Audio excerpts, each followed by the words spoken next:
I'm Dick Strawbridge, and along with my wife Angel and our 2 children, we've lived in this magnificent chateau in France for the last 4 years.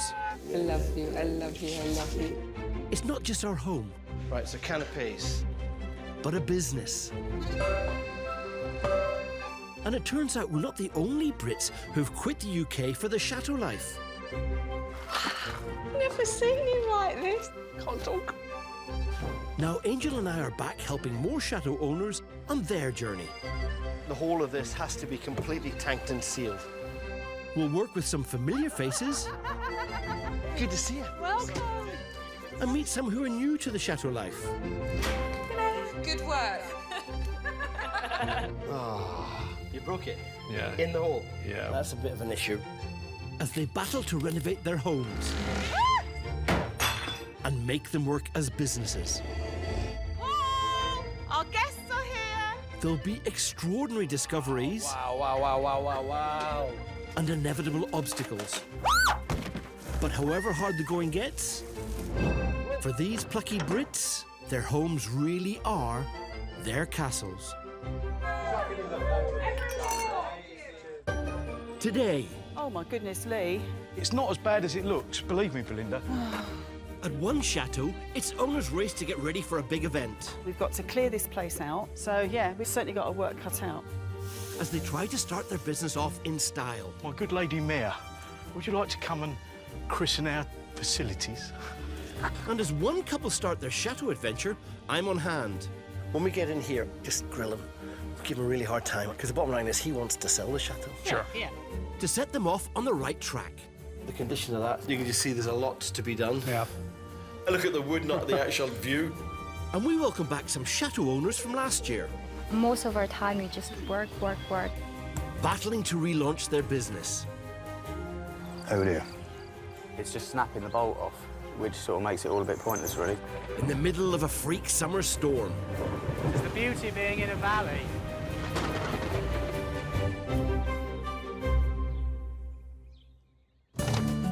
Hello, darling. That's me, Dick Strawbridge, engineer and former Lieutenant Colonel in the British Army. And my wife, Angel.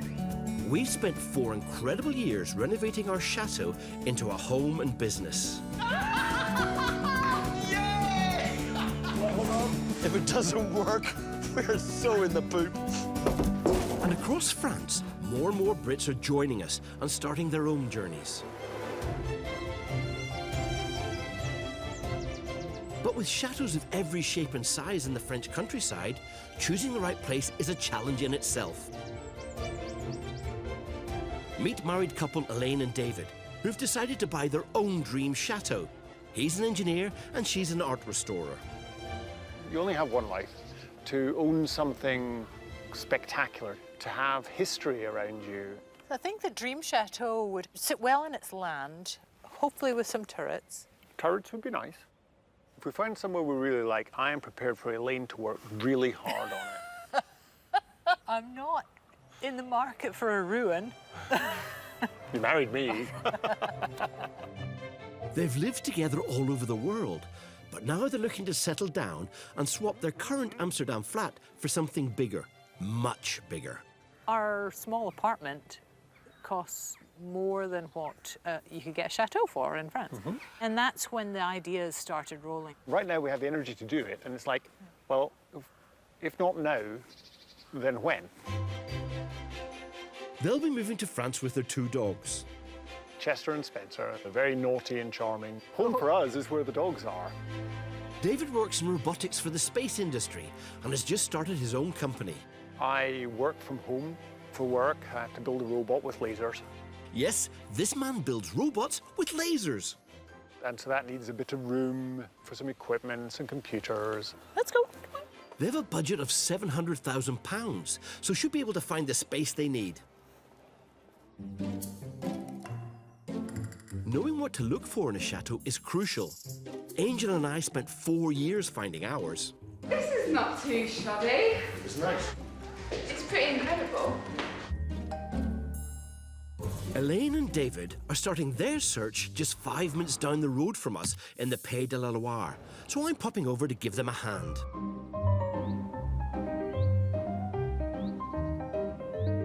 If Chateau de Mitim looks familiar, there's a good reason. It's almost identical to our place, give or take a moat. Now, Wow. It is pretty, isn't it? It is. Built in the 1850s, this gorgeous pile has 25 rooms over 4 floors. It sits in 13 acres of land and is on the market for around 700 grand, at the top end of David and Elaine's budget. But I reckon there could be a deal to be done. I've seen your wish list. You know, you sent me a wish list of things you're looking for, but you're not completely decided about what sort of house you want. No. When we saw our house, when we came around the corner and fell in love, we knew we wanted it. Right. It was like that, but it depends how you work, how much heart and how much head you've got. Yes. Right. When we get in here, what I'm going to suggest is I'm going to let you just go with him, walk around, up behind, ask any questions you want of me, but just grill him. Give him a really hard time. Ask any questions you need to, because the bottom line is he wants to sell the chateau. Yeah, yeah. Hello. Oh, bonjour. I'm Gonzague. I'm David. Bonjour. Hello. Gonzague, ça va? Oui, ça va très bien. Ah, ça va bien. Do you speak French? Un petit peu. Un petit peu. You'll have to learn. The outside looks in good shape to me. Let's hope the same goes for the inside. Okay, this is the wow. This is it, yeah. Nice, good heights. Yeah, and the glass is beautiful. Yeah, and these floors look great. Is this really 19th century, late 19th century? Yeah, terracotta and some marble. This is very good, Nick. Lots of original features, and it's like ours, tall ceilings. Very, very nice. Along with this entrance hall, the ground floor has a kitchen, study dining room, and 2 large salons, It's very nice. Yeah. and even its own coat of arms. I think it was from the famille de Jourdan, which is a family from near Angers. Okay. And so they came and built this place. Oh, it's lovely. Sort of thing you want to find in your chateau, isn't it? It's easy to get carried away with how a place looks, but I want to know if money's been invested in the right places. I'm going to spot things like these bits. Yeah. Yeah. That means the electrics have been put in. So there's been wiring done. It's met code, and the code's quite a recent code. So you know that's good. That's good because that's where the work's been done. Yeah. Beautiful. New electrics are a bonus, and there's more good news. By the way, it has cables for computers. There's wiring between the floors? Yes, yeah. So that works for internet, TV, and so on. Okay. Heating a place this size can be eye-wateringly pricey. So next we're hitting the boiler room. This is a gas boiler that heats water for all the bathrooms. Do you have an idea of what the costs are to heat? We can easily clock up £1,000 a month. Wow. In the winter. It is a different mindset because if you've got the mindset you want to be on less and struggling, you want to walk around your wife fronts. You have to just be very aware that that's the sort of bills you're going to get. It's great that this place has a modern heating system. Plumbing in ours took years off my life. But buying any building of this size, renovated or not, is a big financial commitment. It's an expensive chateau, but there's been a lot of investment. The heating system, all of the cabling and the electrics, but you pay for it. You pay for it completely.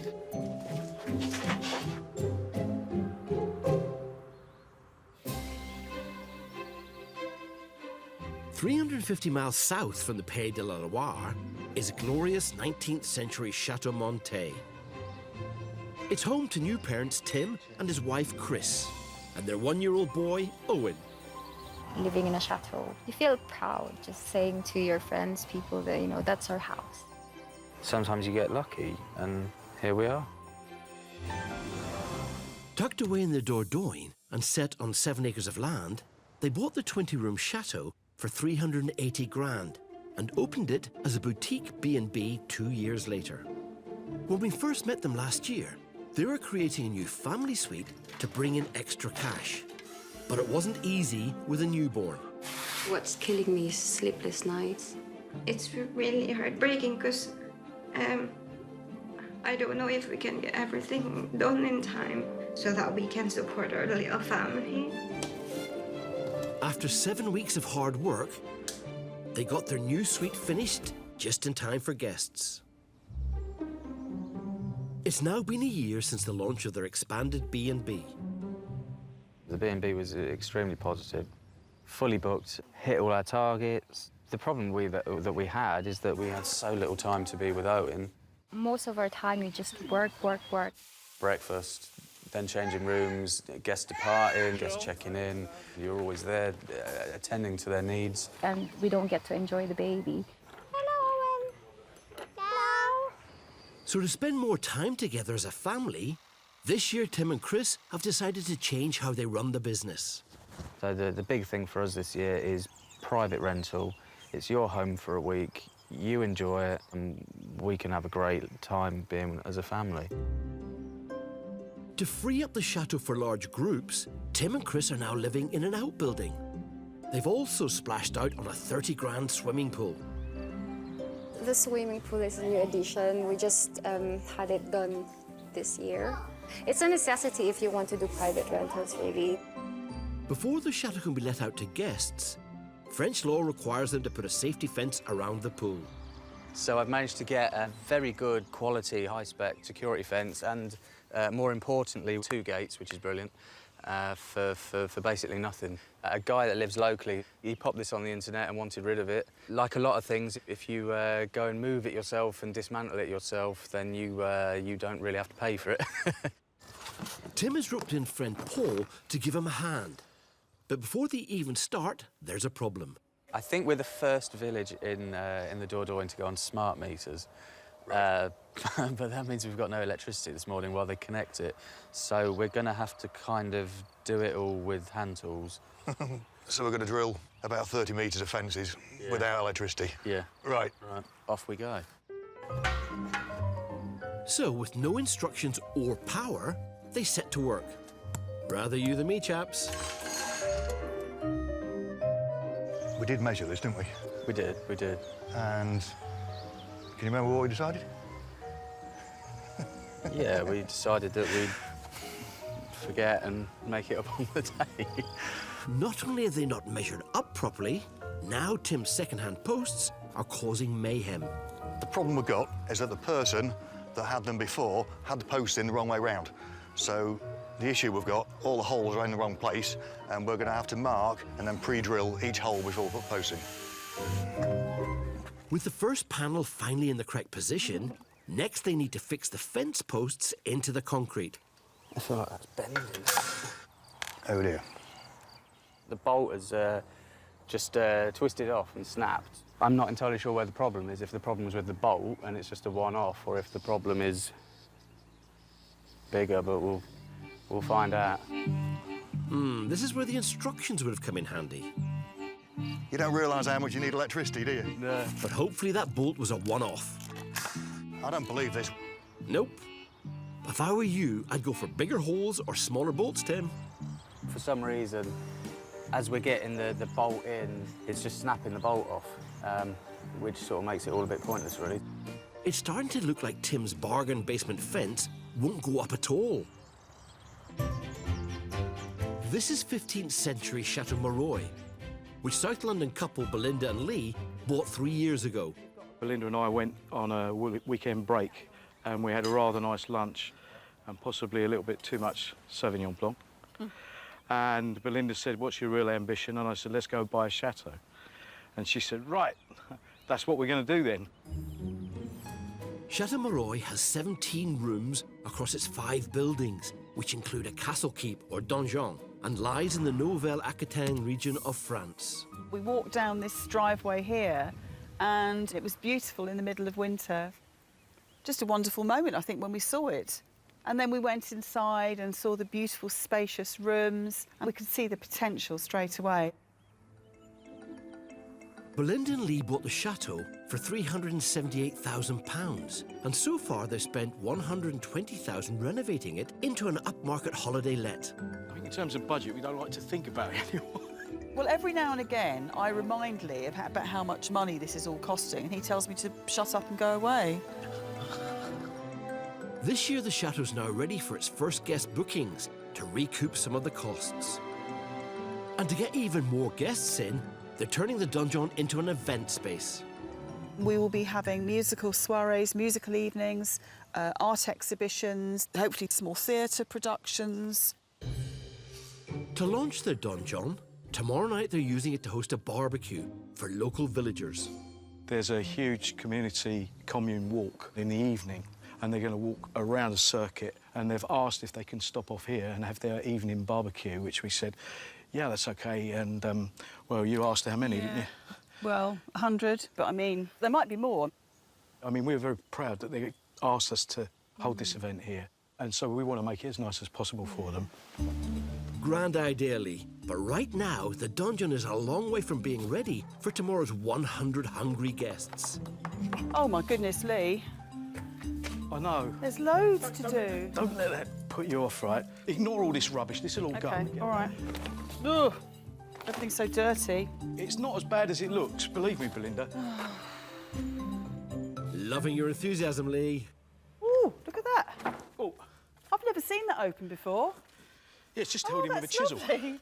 We get the barbecue in the fireplace, and then basically they can lay their tables out here. Yeah. And I've had this idea we can light up the walls or something. OK. But I found a couple of old ladders, and I thought we could pull them up, straddle them between these two beams, decorate them, but I've just got to work out how to suspend them. You know the sort of thing I mean? Yeah, I do. Yeah. OK. That's a great idea.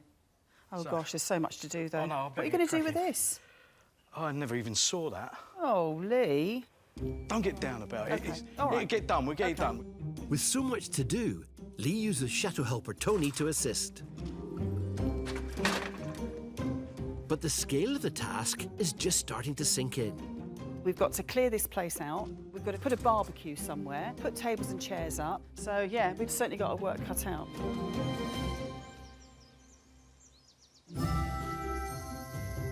Back up north in the Pays de la Loire, I'm with Elaine and David, helping them find their very own chateau. Chateau de Mitim is their first ever viewing, and it's just 5 minutes down the road from our place. How many bedrooms on this floor then? So it's 5 real bedrooms. And every room has a bathroom. Oh. It's as easy as that. It's nice having their own suites everywhere. It is, yeah. Oh, and this is nice. Yep. Oh, and there's the village. That's a really nice view, actually. In such a grand building, it's easy to miss potential problems, but that's what I'm here for. Yeah, you see, there's a difference between you and me. You looked at that window and you looked out it. The condition of that, you can just see there's a lot to be done. Yeah. I look at the wood, not the actual view. It's costs like replacing the windows that come back to bite you later. But I really like doing stuff, and the bit I like is scraping all the old paint off, and the bit I hate is painting. Oh, well. But fortunately, the bit Elaine likes is painting, and she hates scraping. Another potential hefty cost is the roof. Roof was done, I guess, 20 years ago, so you'll be safe for a while. There's a lot of investment taking place here. You buy one like ours, which was a doer-upper from zero, yeah, or you buy one that sort of had work invested. That's why you pay the price you pay. Outside the chateau has 13 acres of land, quite a step up from their small back garden in Amsterdam. Before we leave, I want them to understand exactly what they're taking on. We just actually have the boundaries pointed out. So this is the chateau. So these 2 big lawns are here. Right there, OK. Okay. That's quite a perimeter. Yeah. Okay, and that's really interesting, because that's one of the first things you've got to understand is what your boundaries are. Yeah. Who's got rights of ways? Is there a wall, or is there a fence or anything on the boundary? No. So if we wanted to put in a fence along here... Well, then you'd fence it here. OK, so just on this side of the... Yes. OK. Yeah. Okay. Elaine and David are asking the right questions, but they're keeping their cards close to their chests. I want to know what they really think. I mean, it's beautiful. As you walk up to the house, it's that sort of fairy tale castle. Yeah, it really is. Which is a big part of what we'd like to have. So it's a good old wedge to sort of spend on a house, isn't it? Yeah, it is. And it's daunting from what we've come from. You know, we're in a wee 3-bedroom flat that's no bother at all. 110 square metres. Yes, there's something slightly terrifying about it. But this is the reality of a chateau. Yeah. And maybe that's what you're coming to terms with more than anything else, because you have to think about what you're letting yourself in for. As far as chateaus go, this is as comfy as most chateaus you're going to come across. Is this what you've been dreaming of and waiting for? I still really like this one. We definitely need to go and look at some more properties. And then I think we also need to explore the area because we don't know the area either. OK, call me if there's anything you need. Good luck with that. Thank you very much. Darling. Yep. Have a good look. Thank you, Stu. Nice to see you. You be good. Take it easy. I don't think they know what they want yet. This is a nice chateau. It's a lovely chateau. It's a nice area, all the rest of it. But it's very expensive. It's expensive because all the work's been done. They don't have to do the roof, don't have to do the electrics, don't have to do the heating. They've been spoiled.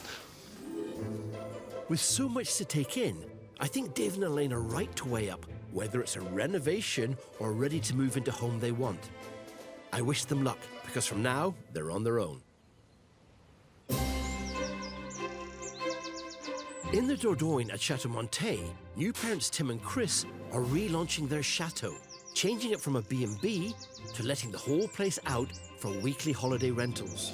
That means upgrading their guest facilities, including installing a safety fence for their new swimming pool. But it's not going according to plan. So we're going to drill about 30 metres of fences without electricity. Yeah. Right. The bolt has snapped. Oh dear. After much head scratching, Tim and friend Paul may have hit on a solution to the puzzle of the bolts being too big. Use smaller bolts. We've just narrowed down to some thinner ones, so fingers crossed. Success. And the good news for these two doesn't end there. The power is finally back on. Like that? Is that good or what? Yeah. That's solid, isn't it? I think we're away. Armed with the right bolts and power tools, Tim and Paul can make some headway at last. It is all going up as we hoped. It's very Meccano and Boys' Toys. Bolt them in and they're going lovely. Job done. Wonderful. With the fence finished, it's time to make sure it's childproof. Luckily, Tim's family, who are staying, are on hand to try it out. So I need to know if you can get in. I'll try. Can you reach the handle?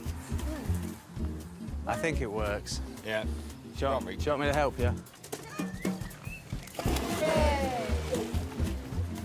It looks nice. I really like it. And it's security for children, really. One job done. There's still a lot to do. They need to upgrade the chateau facilities, and with the first booking in just 2 weeks, Tim has to gravel a car park so it's usable for visitors. We're going to try and move it all with the tractor, get it dumped into piles, into place. I'm optimistic that with the help of Rusty, my old 1950s vintage tractor, and my dad, who's also 1950s, between them, hopefully the vintage cart horses can get the work done. Oi, who are you calling a cart horse? I'm from the 50s too. With Tim at the wheel and Dad Rob, who's visiting from the UK at the rake, they get to work.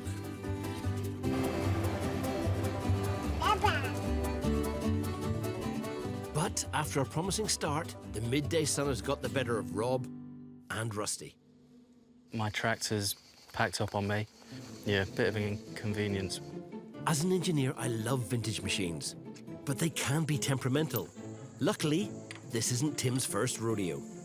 First time it happened, I went on the internet and just watched a few videos. I found a similar old tractor. Someone had exactly the same problem, and I was just relieved that every time it happens, I don't have to call someone out, and it costs me 70 quid every time I have to get a mechanic out.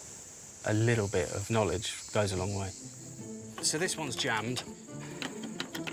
So I just need to realign these two. Owning an old tractor is a lot like owning a chateau. It's a beautiful old thing, but you're constantly having to look after it and put a bit of time into it. Well, I think we're OK. Nice job, Tim. With Rusty resuscitated, he makes short work of the car park. And with that done, Tim has another plan for the remainder of the gravel. We're putting in a balls court so that we can give the guests another activity that they can enjoy on their holiday. And Dad Rob is back on his feet to help. It's been a long day today, and it's this temperature. It's relaxing. Yeah, hold that thought, Rob. He's not done with you yet. Oh. God. It's back-breaking work, but Tim's confident it'll all pay off. When it's the private rentals, they're here for a whole week, and they don't necessarily want to get in their cars every day and go out and find things to do. So the more we can provide them with, the better time they're going to have. It just sort of increases our chances of getting people to sort of book. They're making swift progress, but there's trouble on the horizon.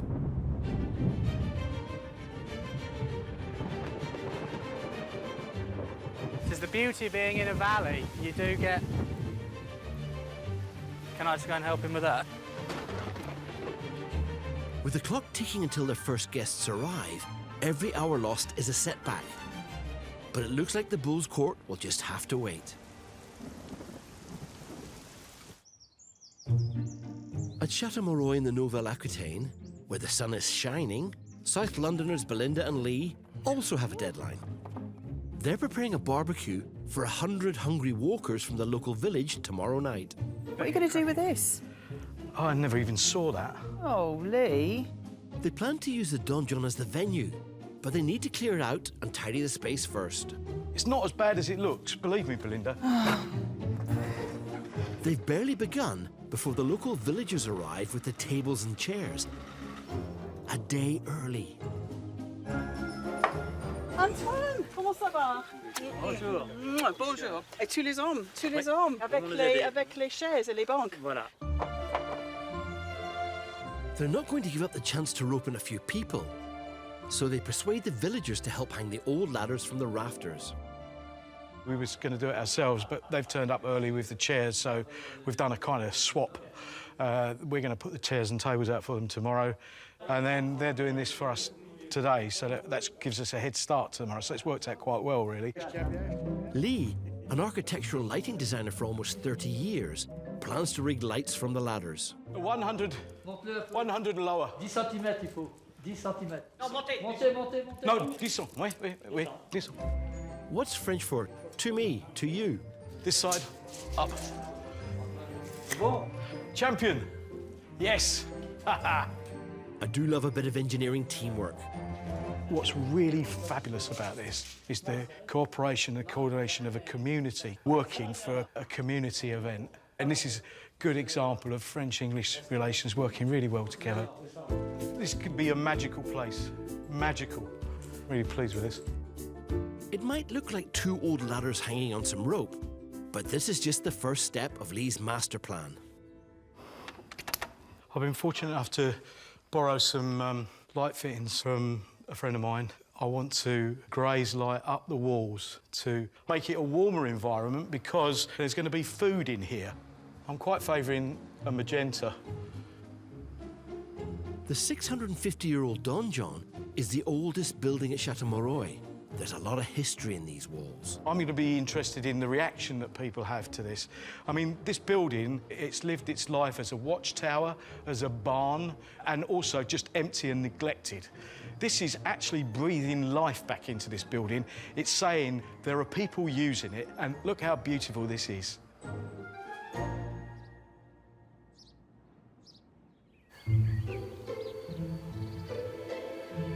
The day of the barbecue has arrived. Belinda is picking flowers for Lee's ladder chandeliers. It's quite a nice bouquet, isn't it? I don't think anyone would have done this for them before, taken so much trouble for a community event. I think we're just doing something to fit in with their culture and lifestyle, which is so important. There we are, that's quite a pretty little bunch. They want the venue to make a good impression on the local villagers, but there's still plenty to do. How long is this going to take? We're a bit pushed, actually, I think, for time.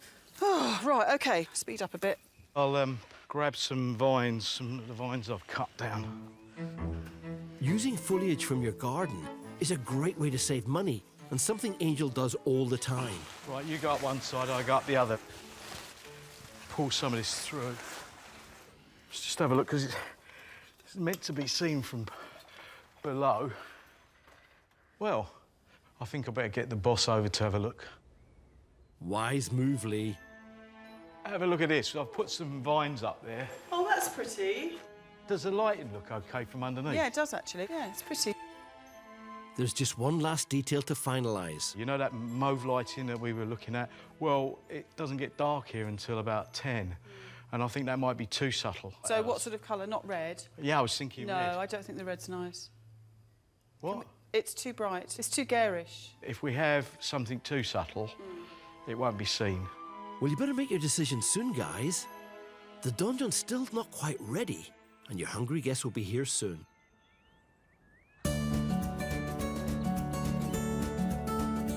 Further north, Elaine and David are heading from the Pays de la Loire to Normandy for their second viewing. Estate agent Jill is there to meet them. Hello. Bonjour. I'm Jill. Hi. Elaine. Hi, I'm Dave. Hi. They've come to 16th century Chateau de Val, which offers holiday accommodation. It's got them thinking about buying a chateau to run as a business to offset the high running costs of these old buildings. What exactly are you looking for in a chateau? Initially, we were not interested in like a bed and breakfast type thing. Okay. But then we kind of warmed to the idea. Then this could be a good bet. 13-bedroom Chateau de Val is split into 2 B&B suites and 5 self-contained apartments, and is under the £700,000 budget at 630 grand. Are you coming in? Oh, well, the dogs are coming in anyway. They're starting off in one of the ground floor flats. Cornice works in great condition. Yeah, it really is. There's central heating all the way through. So is it gas or oil? Or? Oil. Oil. Yep. Is there an idea of how much the heating bill is per year? I'll ask afterwards. It sounds like they've been paying attention to my advice, and it doesn't stop there. So this has got lovely views across to the garden and back and front. So these shutters need a bit of love. But the windows are in very solid condition. Well remembered. Always look at the windows, not just the view. Oh, what a great room this is. Oh, it's fantastic. And with the beams, and it's a beautiful fireplace. Now it's on to what would be their accommodation. It's at the other side of the ground floor, where the chateau's Dutch owner is waiting for them. Hello, Frank. Frank. It's better in English. Hi, Hello. Frank. You look a little- What's your name? Elaine. Elaine. Yeah. Good name. David is straight in with the million-dollar question. The electrics are in good condition? It's all renewed. The electrician all renewed. Do you have internet connection? There's good internet connection here. So far, so good. Next up, it's the kitchen. They've had the boilers put in since they've been here. 2000, 2003. Yeah, because they look quite modern. Yeah. That's a big tick. A whole new heating system could easily have set them back £25,000. Before they leave, Frank the owner has another room in the converted dovecote he wants to show Elaine and David, and they're in for a surprise. Oh my goodness. Oh, it's a bar. Private bar for the guests, you know. This is fantastic. Yes. I would keep it just exactly like this. I'm there. That's me. You're one of the rock stars. I'm between Mick Jagger and Keith Richards. And the ladies are over here. And the ladies, yeah. A marvelous space. Yeah. It's unique in the world. Leaving Frank to tend his bar, the final stop is the Chateau Gardens. So you've got just over 5 hectares of land. There's a lovely woodland walk up through there. You can cycle, you can horse ride, you can walk. Is the property fenced in? Or No. But it wouldn't be difficult to No. just tuck a fence discreetly. No, it wouldn't be. Just in this area. Oh, no. No. Looks like Chester and Spencer are already making themselves at home. I think this is definitely a place I could see working. I really like it. It's got a nice feel. Yeah, it does. All the important things that cost a lot of money seem to be done. It is sort of high on our budget, so that's another thing. Way up at the top of the price list. This place has certainly got Elaine and David thinking about buying a chateau as a business as well as a home. But they need to see a few more places before they can make their final decision. At Chateau Montet in the Dordogne, new parents Tim and Chris are busy putting in guest amenities ready for their first ever whole chateau booking in 2 weeks' time. The more we can provide them with, the better time they're going to have. But construction of their new Bulls Court was halted by a freak summer storm. The next day, the coast is clear, so Tim and his dad, Rob, head back out to finish the job. Amazing storm. People's windows and doors have all been ripped off and smashed, so Very luckily, we've not had any damage, but we've lost a lot of time. With time running out, it's vital Tim gets his Bulls Court finished. Sleepers have all gone in OK. I just need to really get on with the gravel now. Just get it all raked out and evened up and levelled. You are doing some, aren't you? Yeah, I'm just waiting for you to catch me up on yesterday. Oh, right. You sitting in the tractor and me doing this. This looks like a lot of hard work, but I reckon it'll be worth it. 2,000 years on since the Romans introduced bulls to France, it's still hugely popular, and I'm sure it'll appeal to Tim and Chris's guests. Although this court may be destined for other uses. We bought Owen a sandpit. He loves it. So, you know, it's a chateau, scale it up. Let's have a 20 square metre sandpit. Chris, who's working on the bookings, is also making progress. So far, for the first year of changing the business to private rental, we were able to hit our target. 7 bookings, which is really nice. But moving the family out of the chateau has meant compromises. When we were still living in the chateau last year, I've got a small office in our room. Can't have my own office here, so I've downgraded a little bit. So I get really stressed because you want it all set up so everything's easy and so that you don't keep on losing stuff. Like sometimes I would lose my USB and it's important and I get really... Hopefully the sacrifice will be worth it, Chris. Outside and it's job done on the Bulls Court. All that remains is to see how it plays. Right, who's going first? Oh. Oh, that's close. The christening's going well. I think it probably needs a bit of traffic over it to get it a bit flatter, but you know, it works all right. Hours of fun. Yeah, very happy with it. Nice job, Tim. But you've still got to landscape the grounds and spruce up the accommodation before the chateau's ready for its first summer rental in a couple of weeks' time.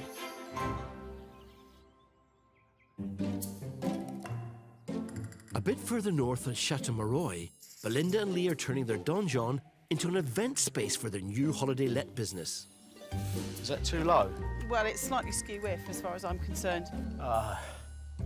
With the last of the decorations finally up and Lee's lighting ready to dazzle, they're about ready to host 100 hungry walkers for a barbecue. Est-ce que vous pensez de la grange maintenant? Beautiful. Oh, Beautiful. thank you. Good idea. If they want their new space to be a hit, tonight needs to go without a hitch.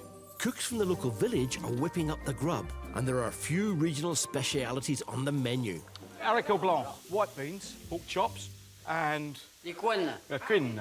Le porc. Pork skin, pork rind. The donjon may be ready for visitors, but with the walkers about to arrive, Lee's got toilet trouble. It's new, it's done, it's working. Any of the guests that's come in won't know where it is, but I'm trying to find out if WC means the same here as it does in England, because you could write it up and offend someone, couldn't you? We'll find out. Excusez-moi, nous avons un petit toilette là-bas. Qu'est-ce qu'on écrit? Qu'est-ce qu'on écrit? WC? Oui. C'est bien, WC. Ah! WC. International incident averted. As chateau owners, we know that getting the little details right is important for business. Done. It's all right, glows in the dark. You see that from anywhere. The toilet might be easy to find now, but Lee's had to improvise with the door. That's questionable, isn't it, really? Luckily, Belinda's come up with an alternative for tonight's special guest. The Lady Mayor will be happy with that. This is more regal, what Belinda's got. My good Lady Mayor, would you like to come and christen our facilities? Problem solved. Just in time for the first arrivals, and the hungry walkers are ready for a hearty meal.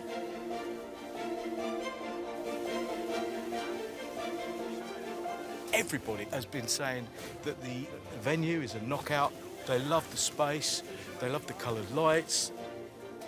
But now it's the moment of truth for Belinda and Lee's new donjon venue. The evening's VIP, Madame Mayor herself, has arrived. C'est joli maintenant. Oh là Bravo! Ah, très beau, le beau décor dans la grange, là. Tout est bien, tout est bien. The mayor has brought a surprise guest with her, 76-year-old Claude. This gentleman was born here and he lived here for 30 years. Mes parents vivaient en bas là. La cuisine c'était là, le bâtiment là-bas c'était les vaches, hein, c'était les cochons. The pigs were in there. Là, où il y a la petite fenêtre là. Oui. Ça rejoignait les souterrains pour s'en aller sous la. Okay, so it was an escape route. A secret tunnel Yeah. from here out there. Outside. This is amazing.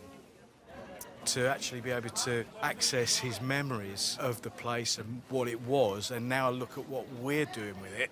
It's thrilling, isn't it? I mean, absolutely thrilling. With the evening in full swing, more walkers arrive at the chateau.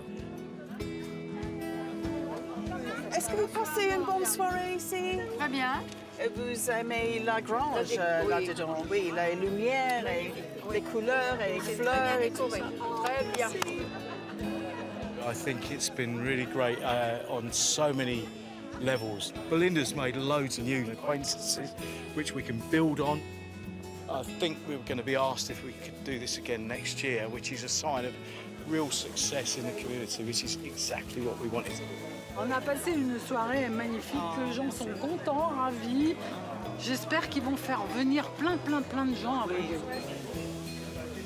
Belinda and Lee's hard work in the donjon has paid off. They've made a successful start to their new events and holiday business. And that's not the only positive. I think tonight has cemented us into the local community. I kissed the mayor so many times. Merci beaucoup. We are very good friends now. Au revoir. Au revoir.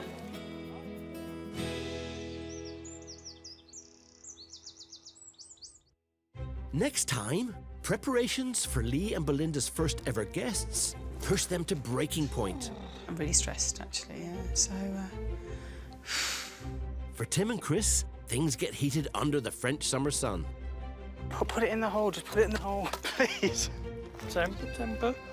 David and Elaine continue to search for their dream chateau. That might get on my nerves too. And Angel offers some bath restoration advice. This is bling, all right? Is it really? Yeah, bling is good. If its owners can avoid smashing it to smithereens first. Oh my God!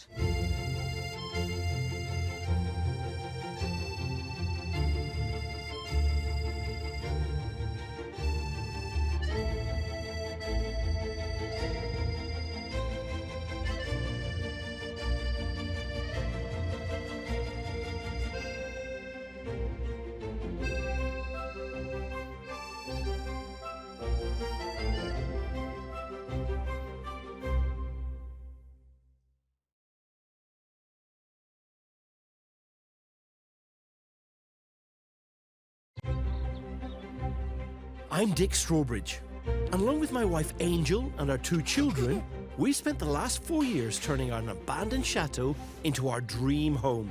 No way! It's not just where we live, And you're in charge of the kitchen. it's where we work. We're in business! And it turns out we're not the only Brits who have crossed the channel for the chateau life.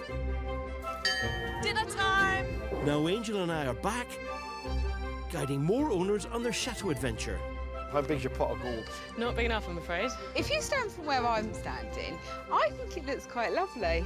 Go, go, go! We'll work with some familiar faces and some who are new to chateau life as they battle to renovate their homes. Come the next nuclear holocaust, this will be what's left. And make them work as businesses. You've got everything done on the list. No?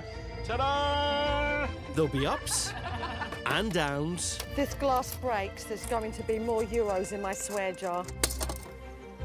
But however hard the going gets, for these plucky Brits, their homes really are their castles. Today, the countdown is on to the summer season. How are we going to get things finished on time? Because we've got a really short period of time to prepare the house. And things get heated under the French sun. Put it in the hole, just put it in the hole, please. Temper. One couple continue the search for their dream chateau, View is the church, which is not a bad view. No, it's beautiful, isn't it? It's a lovely church. As they look to ring the changes in their lives. That might get on my nerves too.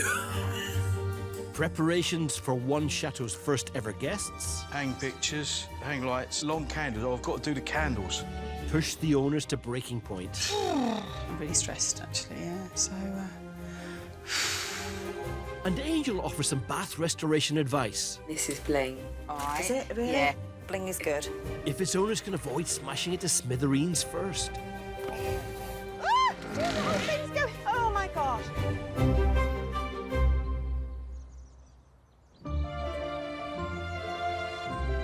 All over France, in chateaux of every shape and size, Brits like Angel and I are trying to turn a profit. But even when you're up and running, the work never ends. This is Chateau Montiel, built around 150 years ago and boasting 20 rooms. It's home to Tim and Chris and their one-year-old son, Owen. It makes you feel proud to be able to say, this is ours. It's like what you see in Disney cartoons. Set in the Dordogne, Tim and Chris bought the chateau for 380 grand and opened it as a boutique B&B. We have worked really hard to get it to where it is, and now it's spectacular. This year, so they can spend more time as a family, they're relaunching their business, changing from B&B to letting the whole place out for weekly holiday rentals. We can relax knowing that the guests are having a great holiday, looking after themselves. We can have a great time as a family. Enjoy each other, especially the baby, because he's growing by the day. To prepare the chateau for the rental market, so far they've added a swimming pool and boules court. Oh, and come back. But with their first booking coming up fast, the rest of the 7-acre grounds have barely been touched. We've got about a week until we start receiving guests officially, so they're all sort of last-minute jobs that really need ticking off. You know, people would expect everything to be neat and tidy and hedges to be trimmed and everything just to look correct.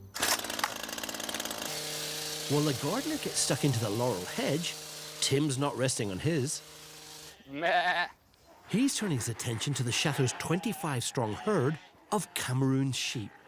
We wanted something to look after the land. They're very, very, very tough and very, very, very easy. That big fella there, he's my favourite.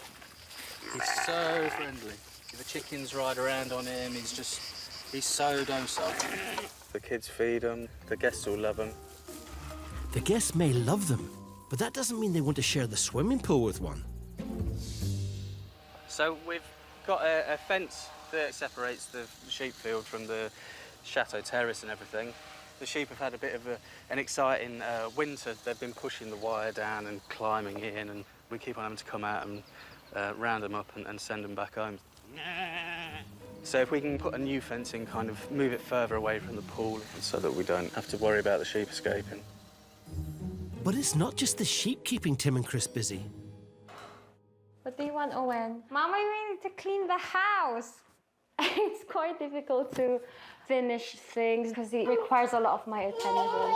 Because I'm still breastfeeding, so he's very attached to me. He doesn't want to let me be far away from him for a long period of time. I really need an extra pair of hands to help us with the cleaning of the house, preparing the house, so that I can do what I need to do and I don't have to be stressed all the time. Back outside, Tim's using a special bit of kit for the hard graft of putting up his 150-metre-long fence. It should be very quick and straightforward. The machine will bore the 100 or so half-metre deep holes for the fence posts. But he soon hits trouble. It feels like it'll only go so deep, and then you've got to navigate round things. You know, we're right in the valley, so a million years ago this was the river, and it was all stone, you know, so it's very stony. Well, that's one down, 99 to go. If I've got to do 100 holes and each hole's going to take 5 minutes, I could be here for a while. Well, some are going in, and some, like, it just sort of goes round and round and round, but it doesn't, like, bore down. I'll have to fill each little hole with some water and see if it softens it or something, I don't know.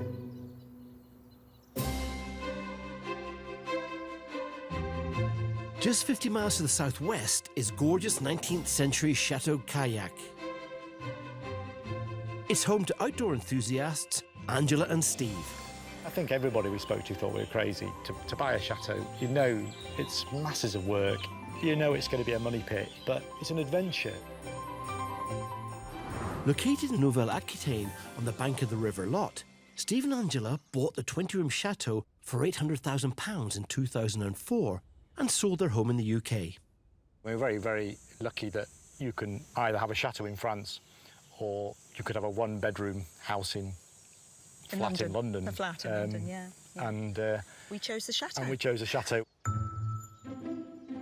Over the past 14 years, they've paid for ongoing renovations by letting the chateau out for the summer holidays, while they vacate back to their houseboat in the UK.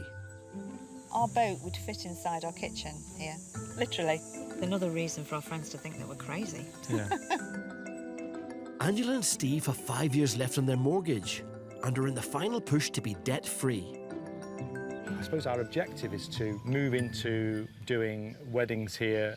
The weddings is probably a 5-year plan, one or two. We've always had a 5-year plan from 2004. We're still in it. It's just rolling on.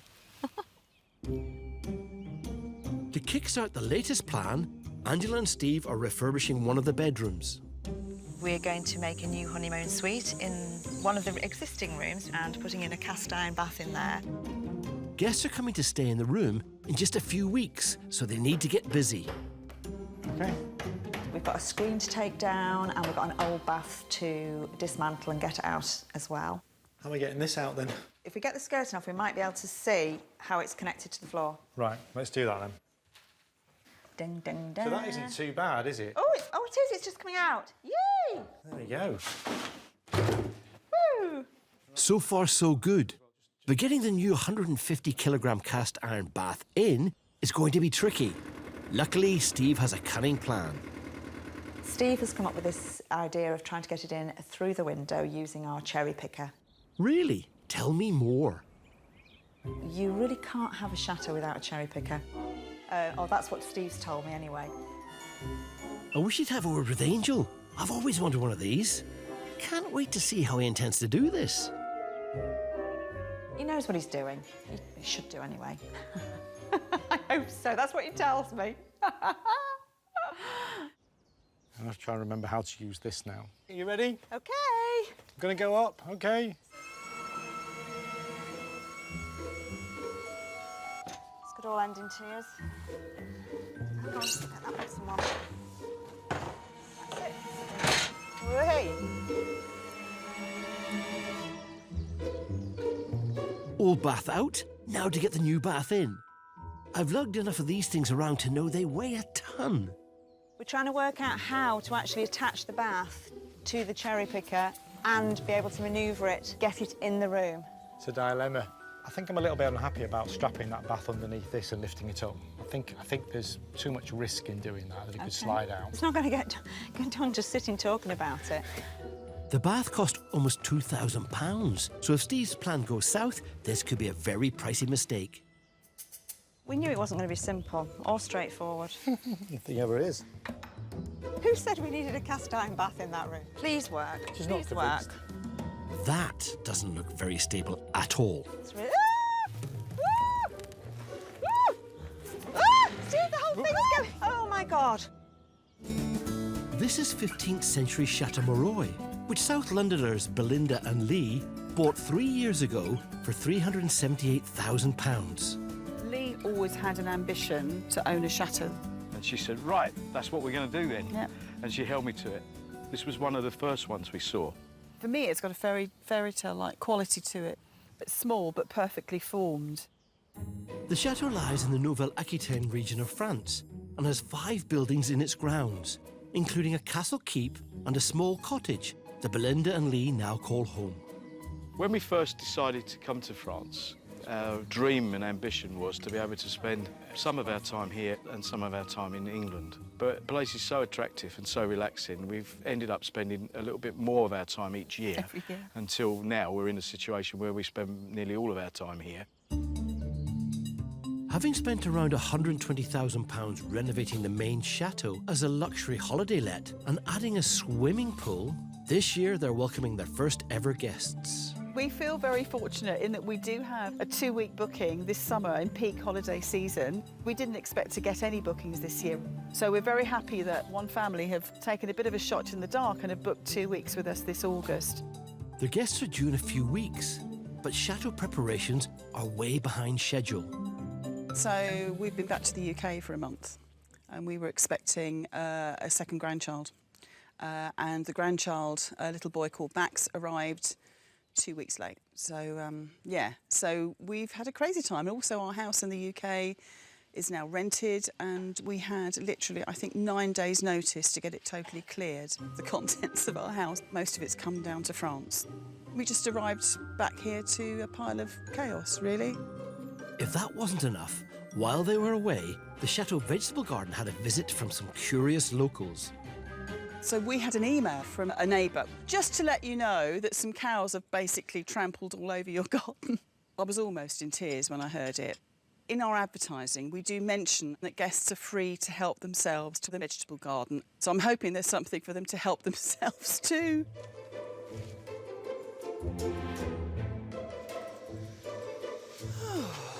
I can't see any cow pats. I think somebody must have cleared the cow pats up. Oh, there's a tree broken there. Oh, that's a shame. This was a lovely arbour of espaliated apple trees here, and that one's completely gone, which is a shame. They take quite a long time to grow, so that won't be replaced quickly. I can see some rhubarb's been trampled. I just wonder where the cow pats have gone. Maybe someone's already used them. Maybe that's why the tomatoes are looking so good.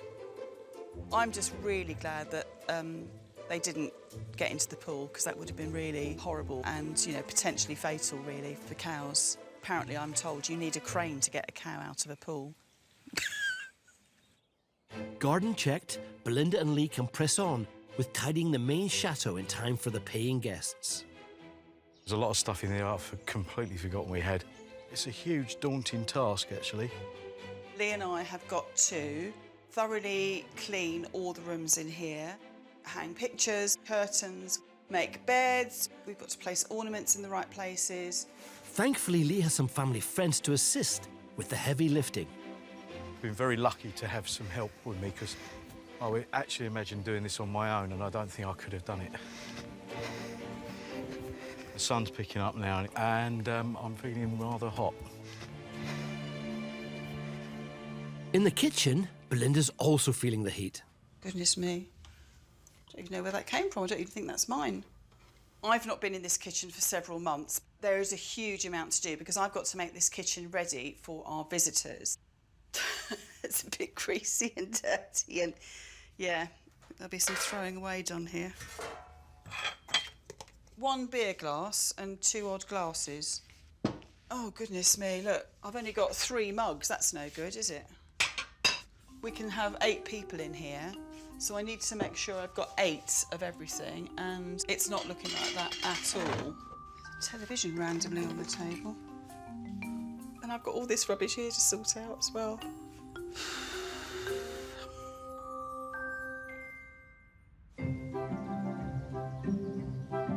100 miles down the road at Chateau Montiel, Chateau owners Tim and Chris are also racing to be ready for their first guests of the summer in a week's time. How are we going to get things finished on time? Because we've got a really short period of time to prepare the house.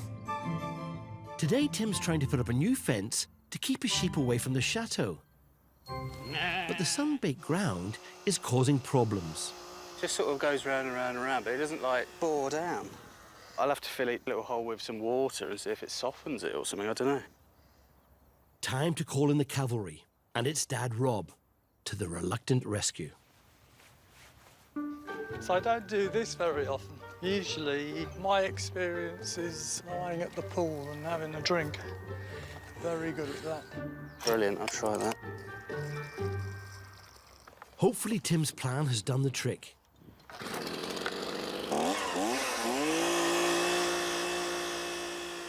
Doesn't look like it. So I don't know. It could be I'm doing it wrong. It could be that the ground's too hard. It can't be like this all the way, can it? With Tim persevering, it's down to Rob to salvage the post from the old fence. Right, well, let's see if we can get these out. Right. I don't know how he likes enjoying all this stuff. He never stops doing it, improving this, improving that. I just like doing nothing. I'm hoping that the posts are coming out easy enough that we can reuse them. It will save me €1.50 a post if we can reuse them. Look after the pennies and the pounds will look after themselves, I always say. And it looks like Rob is having some success. Oh dear. Maybe I spoke too soon. That's going to go down well. Are all the posts okay? Apart from the ones that have crumbled. How many is that? 2. 2? I haven't pulled the rest out yet. It's not going as easy as I'd like it to. We may be working into the night.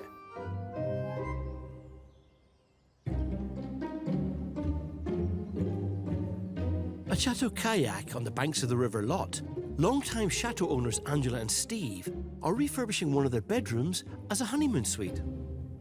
Ding, ding, ding. So that isn't too bad, is it? Oh, it is. It's just coming out. Yay! There you go. The centrepiece of the room will be a new cast iron bath. Ah! Dude, the whole thing's going. Oh my God. With calamity averted, Steve's plan to hoist the bath up to the first floor using the cherry picker seems to be working. Please, please do not fall off. But there's soon another challenge. So now we've actually got the bath at the correct height at the window. Now the dilemma is how do we get it in the window and then down onto the floor level? So that's actually not bad, that, is it? So how do we You're get happy it? with that? Well, Do you want to take the straps off? how are we going to get it from there to there before you unstrap Slide. it? That'll slide easy enough. This could really, really be bad. OK, you ready? Yeah. 1, 2, 3. Oof, hang on. Are we in? We are. Oh, we're off the cherry picker. I'm not sure we're in. Nicely done. In a room, you need to have a focal point, and the bath is going to be it. The bath is going to be stunning. I've got it in the room for you, and you can move it around how you want. That's easy from the plumbing, because all that pipework can stay behind there. You wouldn't really see it. Because I think it looks symmetrical in front of the window. I don't think I can make a decision right now. Probably if I gave you a gin and tonic in your hand, you'd probably be able to make a decision. Oh. Angela has big plans to customise her cast iron bath. So for inspiration and help with the next step, she's off to see an expert. Here we are. Wow. She's made the almost 400-mile journey to see Angel at our place in the Pays de la Loire. Absolutely stunning. Hi! Lovely to lovely to meet you. Welcome. Yeah, enchanté. Enchanté, exactly. Can I say something? It's not very heavy, but you can take it out if you like. You want a cuppa? I would absolutely love a cuppa. How long have you had your chateau? 2004 we bought Okay. the chateau, so that's 14 years ago. Whoa, that's amazing. This particular room is ready for a refit. Yeah. And I said to Steve, I'm sorry, I want another cast iron bath, please. Right, okay, yeah. They're tricky, aren't they? Yeah, So yeah. heavy. They're so heavy. I don't know, but Dick does. And I just thought, how can I make it a bit different? Yeah. I think I'd like it gold. Okay, Like you do. Yeah, exactly. What I love about the gold leaf is that you get a texture, don't you, to it, and it does feel a bit more special and indulgent. So today's all about the bling. It's all about the bling. I obviously couldn't bring my cast iron bath with me. No. Today. Understood. So I thought I'll bring something else, which I'm planning to gold leaf. Okay. It is something I picked up at the car boot, Yep. which is actually a fender, a fire fender. Yeah. Might not look it now, but this is going to be a ciel de lit. Oh, beautiful. Okay, so you're going to have fabric draped on either side. That's lovely.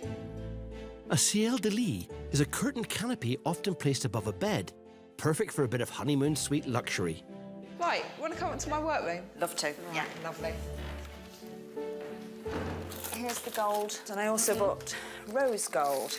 I've got this and I've used it, and this is bling, all right? Is it really? Yeah. Bling is good. So what we're going to need to do first, because it's metal, is just make sure there's no grease on there. So Just to make sure the glue actually sticks on. Exactly. Lovely. With the surface clean, Okay, let's go. Okay, let's go. Going. it's time for the glue. How thick are you putting it on, Angel? I'm putting it on quite thin. The trick is to make sure that it's all covered, but not too thick. much. You can feel it's already going a bit tacky, can't you? Yeah. Steve doesn't get involved in the decorating side of things. Okay. I come up with the ideas about what I want. He then has to fathom a way of doing it. So you have a very similar relationship to Dick and I. There you go.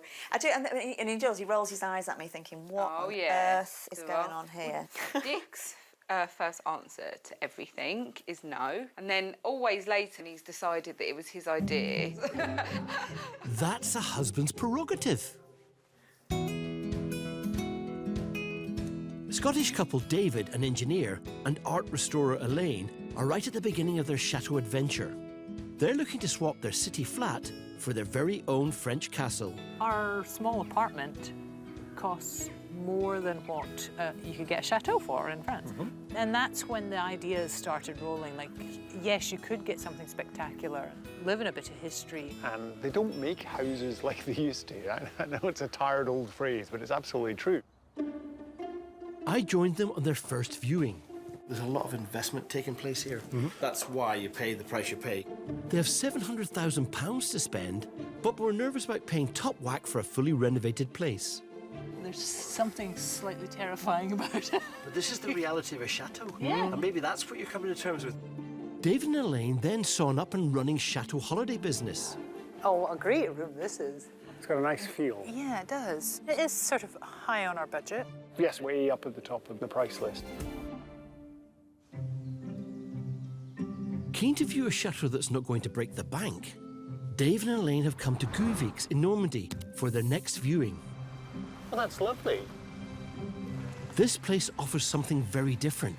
It's half the price and size of the chateaus they've seen so far.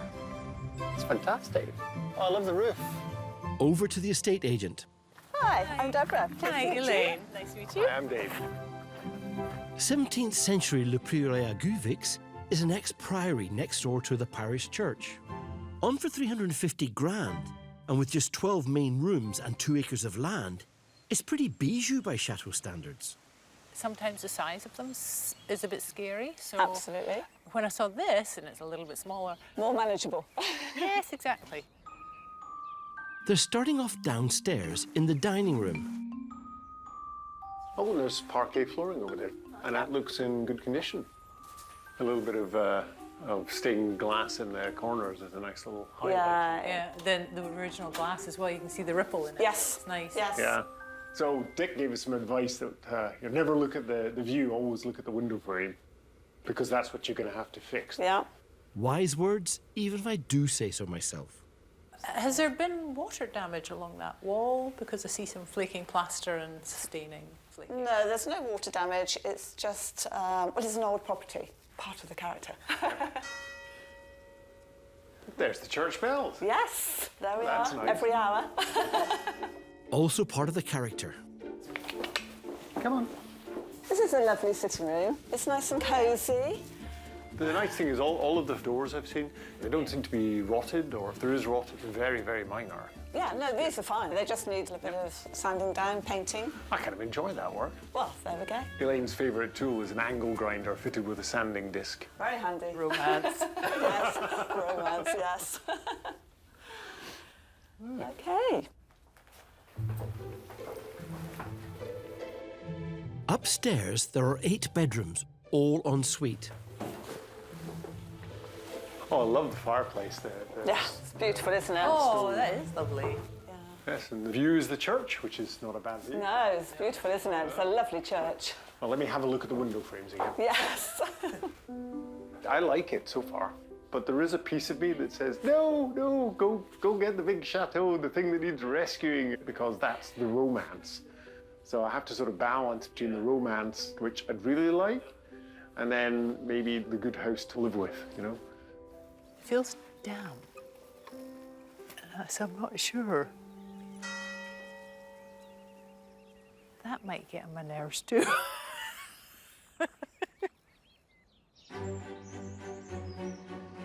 Back in the Pays de la Loire, at our place, my angel is giving Angela, yes, even I'm getting confused, a lesson in gilding.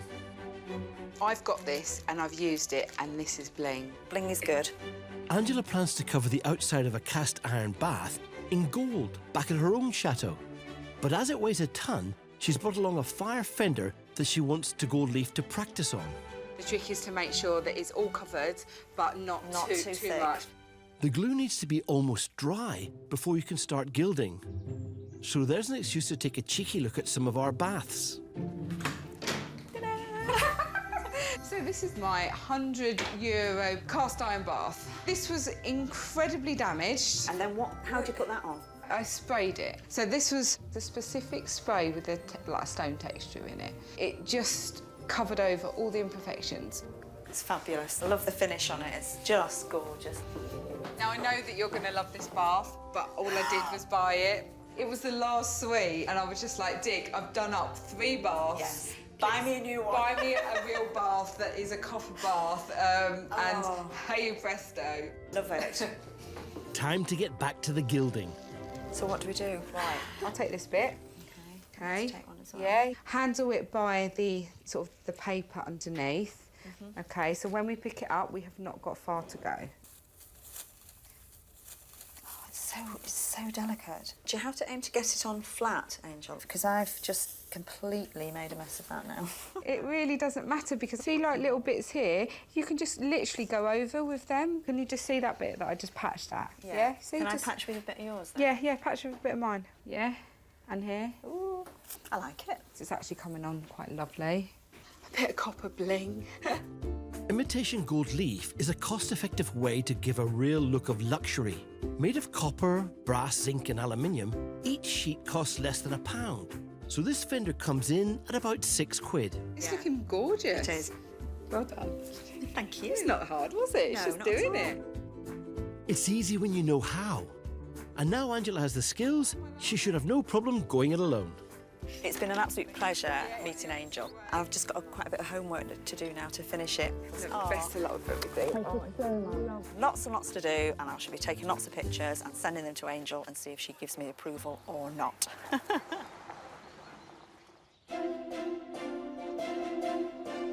250 miles south in the Dordogne, at Chateau Montiel, Tim and Dad Rob are struggling to build a new sheep fence in the chateau grounds. Are all the posts okay? Apart from the ones that have crumbled. Inside, Chris's attention has turned to their first changeover, the time they'll have each Saturday to clean the chateau from top to bottom. There's quite a big area to clean and a lot of stuff to clean. So I reckon it will take about 4 hours. Chris has her hands full, so she's meeting a local cleaner, Beatrice, who might be able to help. She hasn't seen the house yet. I would really love for her to accept the job because I really need an extra pair of hands. We really, really need Beatrice, Owen, so don't scare her off, huh? Hello. Oh, please. Enchantée. Bonjour. Alors, la maison, là, on a besoin d'une autre personne pour nous aider chaque samedi. Oui. Peut-être 3-4 heures. Oui. So far, so good. But there's one thing they need to get straight first. Et pour le repas, comment ça marche alors? Parce que nous, les Français, on n'a pas les mêmes habitudes que vous, je suppose. Oui. Vous, les Anglais, vous ne mangez pas le midi, je ne sais pas, vous faites comment pour les repas, vous? Normalement, 5 heures, mais peut-être on arrête pour 1 heure pour manger le midi. Ça marche pour vous? Oui, oui. OK. Phew, on with the tour. Alors ici, la cuisine, c'est un peu catastrophe maintenant. Voilà, salle à manger. Il y a des 4 chambres ici et 2 un peu plus haut. Ça me dit toutes les pièces nettoyées. Oui, oui. c'est une grande maison, mais... Le principal, c'est je suis contente d'avoir trouvé quelque chose. C'était un cadeau pour moi. Alors, à samedi prochain. À samedi prochain. I'm very happy with that because in the past I always have to do it all on my own. Yeah, it's really nice because I don't have to kill myself just cleaning this house. I do want to have more time with my husband, with my kid. I think it's a sign that we have to enjoy each other. Mission accomplished. We always say don't work harder, work smarter. Now all Tim and Dad Rob need to do is sort out that pesky fence. I don't understand why this ground is so hard. But finally, they're getting somewhere. Adding a little bit of water to sort of soften it as you go helps a little bit. Some of them have gone right down, some of them are fine, but some of them I may have to sort of revisit and go over again. We'll see what happens. Yeah, I'm relatively confident.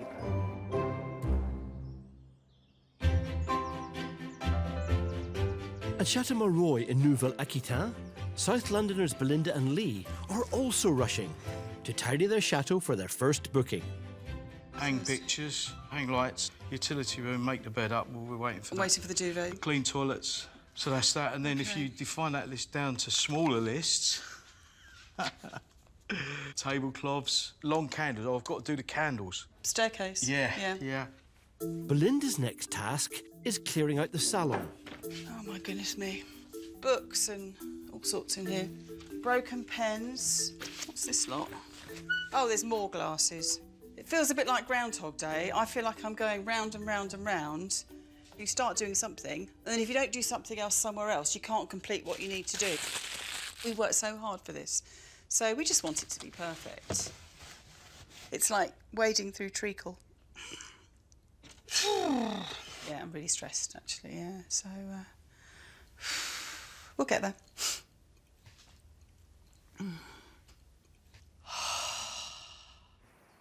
In the master bedroom, Lee's fitting 2 chandeliers. A lighting designer for 30 years, he's well qualified. Belinda and I had picked up a couple of chandeliers in auction in England and brought them out to France to give this master bedroom a sense of opulence and grandeur. I checked them out to make sure that they were electrically safe before I wired them in. Electrics can be tricky in a chateau, even for an old hand like Lee. Of all the problems I thought I would have run into, lighting wasn't going to be one of them because of what I do for a living. Hopefully, there's no bangs. Hopefully. Be careful, fella. That chandelier weighs about 25 kilos. Whenever I do things like this at our place, I always have a mini scaffold and make sure there's someone around to help. Yeah, that's not bad, actually. This is where the real problem comes because Belinda has an opinion that's different to mine. So I might like them quite low and she might like them higher up. Only one way to find out. Oh, that looks lovely. Oh, look at that. That's amazing. It looks like a ballroom. I just think it's a bit heavy in the room. If you've got somebody tall... They're going to bang their head They're really going to hurt themselves on that. I would suggest taking that up a bit. I knew this would happen. I always said I'll have it too low. I know. You'd want it high. Oh, Lee, do be careful. Oh, God. Don't do it if you can't. Seriously, it's not worth it. No, it is. It's got to be I don't want you to hurt yourself. Can you stand well away? Because if I drop this... Right. Better, isn't it? Yeah. Bravo, Lee. That's another job off the list. We are done. It's 5 o'clock. What time did you start work this 5:30. morning? We've been on the go pretty much 12 hours now. I'm just feeling a bit frayed around the edges at the moment. How are you feeling? I want to go in the pool. OK, so should we... Right, we'll go and get changed. Yeah. Meet you there in about 10. See you in 10. OK. All right, bye. Right.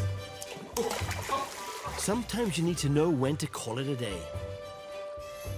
Yeah, I'm feeling better now. I feel rejuvenated in here. Yeah. All right. Cheers. Cheers, Lee. You've earned that dip, guys, but don't get too relaxed. There's still plenty to sort out before the paying guests arrive.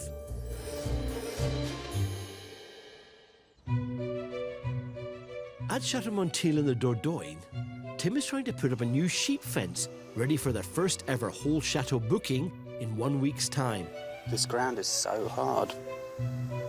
He's finally got the holes dug and roped in Dad Rob to salvage the old fence posts. Try not to snap them if we can get them out in one go, Dad. You just broke one. Yeah, I broke one accidentally, but don't do it on purpose. Well, I'll leave that to you. No. All right. No, why this comes out easy? What are you doing? No. With most posts saved, Tim just needs to give them a trim and they'll be good as new. I reckon if we just nip the ends off, and then you just go and chuck them in each hole for me. Sounds straightforward enough. No, leave that. You put it in the hole, Please. Temper. So make sure when you put them in, the flat side's got to be in line. So where's that? So no, take it on board what I'm telling you. It's got to turn there, right? So it's in line with that. Okay? If it's not deep enough, put it in another one. Try a deeper one, Dad, if it's too long for that hole. It's deep enough. Okay. See that one that you've said's deep enough, it's fallen over. That can't be in enough, surely. No, I think it is. When you get there, you'll find it is. This is all totally normal. Everything's full of hiccups, everything goes wrong, everything's harder than you think. Just wondering whether it's time to go for a swim. Yeah, Dad likes his swim. A glass of red wine and a swim, and then 10 minutes work, and then a glass of red wine and a swim. You know. I just take things slowly, gradually to perfection. No rush. Take it gently. If he wasn't working for free, I'd have given him his P45 by now, I think. Keep going, people, and you'll get there. Back in Normandy, David and Elaine are still on the hunt for their dream chateau. Oh, I love the fireplace there. Yeah, it's beautiful, isn't it? Oh, that is lovely. Yeah. They're viewing 17th century Le Prieuré à Guvix, a property much smaller and less pricey than anything they've seen so far. There's the church bells. Yes, every hour. The interior has hit some of the right notes. Hopefully there'll be more outside in the 2 acres of gardens. This way. Oh. So you can see the wall, which goes all the way around the property. Yeah, this would be a great space for them to run around. Yes. They love to run. Yes, and they love to chase maybe something. They love to chase. That's more of the problem. So having them... Yes, they need to be secure. Next up are the outbuildings. David's planning to set up an office for his engineering company at home, and these could do the job perfectly. There's enough room there. It's going to be more than I need. So if you don't take all the space with your office, and depending on the layout, yeah, we could put in a restoration studio. Or... Yeah, because it certainly looks like there's a lot of room. Oh, wow. Wow. You could have room for a staircase to come up, a nice generous staircase. And you could easily have space for 4 desks up here, workshop space. I've warmed to it. I think it's revealed itself. Yeah, it's got a lot of nice details in it, I think. And again, the grounds are fantastic, but it's not overwhelming. Yeah. This feels more manageable. Chester, this way. It's been a real pleasure. Oh, I hope you enjoyed the Thank you. property. Ah, it's a wonderful property. We need to... Yeah, go away and have a think. We've got to go away and have a think about Sleep on it. But I really, really like this place. Good. I think this could work very well for us. I could definitely live with these bells. I think it's rather nice. Apparently they stop at 10 o'clock at night. Oh, good. Elaine and David are at a crossroads. Do they go for a cheaper place to do up or an expensive chateau that's ready to move into? They certainly have a lot to consider. Back at Chateau Montiel, it's been a day of hard work and frayed tempers. Try not to snap them if we can get them out in one go, Dad. You just broke one. Yeah, I broke one accidentally, but don't do it on purpose. But finally, all the posts for the new sheep fence are in place. It's coming together. How much more? Keep going. And again. That's about it. It's good, it's in. We've managed to get it done. Solid enough. The fence is done. And even better news, Tim and his dad are still on speaking terms. We never fall out. It's always high-spirited and good fun. But yeah, between us, we get it done. All that remains is for Tim to shepherd his very excited flock to their new home. Come on.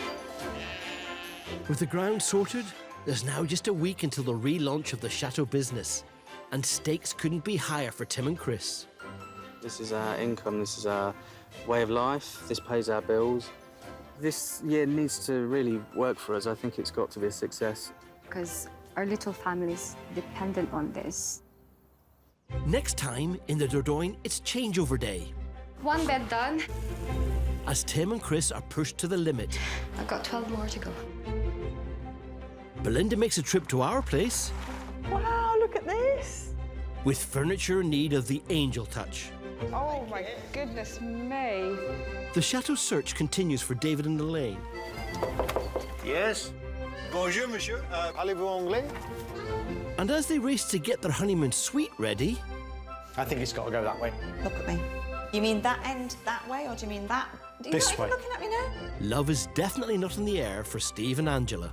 So 2806.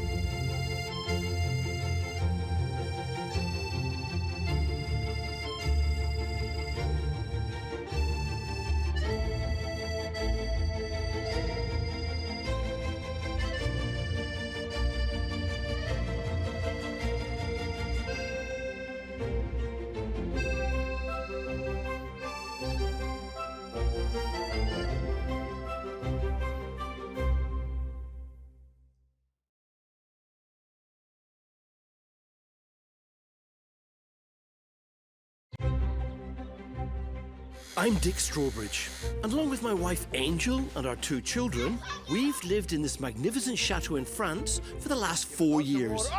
This is why I've had enough of you. It's not just our home, She'll be happy with this. but a business. And it turns out we're not the only Brits who've quit the UK for the chateau life. Oh my goodness. Absolutely stunning. Now Angel and I are back, helping more plucky expats with their chateaus. This is where it gets interesting, isn't it? We'll catch up with some old friends I can't believe it.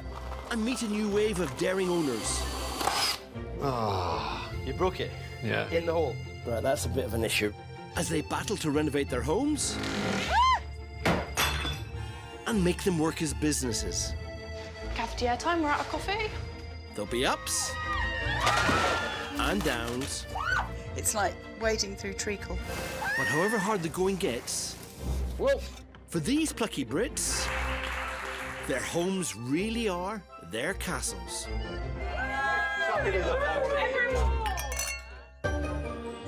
Today, a chateau owner makes the trip to our place. Wow, look at this. Oh, it's lovely. Oh, With furniture in need of the angel touch. I would probably decoupage the whole of the drawers. So when people open it up, it's like a fabulous surprise. The chateau search continues for one couple, Marvellous. Well, that's impressive. provided they can make it past the front door. Yes. Bonjour, monsieur. Parlez-vous anglais? At Chateau Montet, it's changeover day. As these chateau owners are pushed to breaking point. One bed done. I've got 12 more to go.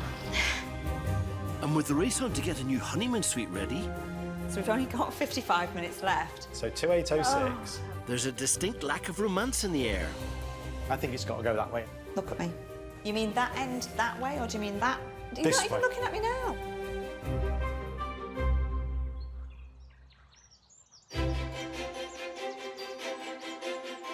There are chateaux of every imaginable kind out here in the French countryside, and it's a privilege to own one.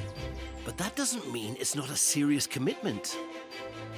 Stunning 19th century Chateau Kayak is home to outdoor enthusiasts Angela and Steve. We chose a chateau with turrets and land and projects that can keep us busy probably for the next 30 years. Yeah. To be fair, if we'd have bought a flat in London, we probably would be just sitting on a balcony relaxing.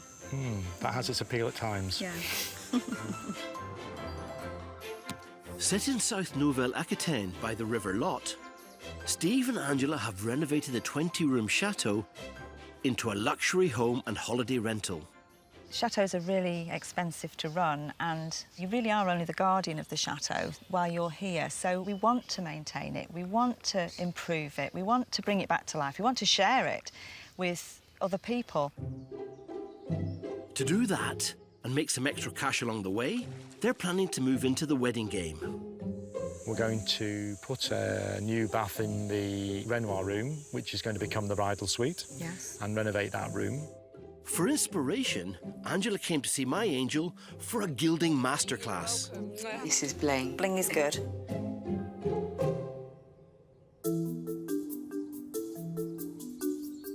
Angela and Steve have friends arriving tomorrow to road test their new suite. Watch me paint, please. But they're battling to get it finished in time. We've done most of the painting, curtains to hang, the ciel de lit to hang, furniture to get back in place, beds to make, and voila, it's going to look amazing, I hope. Angela's most pressing job is gilding her tub. Why not have a little bit of bling in your bathroom? She's using imitation gold leaf. That's a mix of copper, brass, zinc and aluminium to keep the cost down. I've never done it before.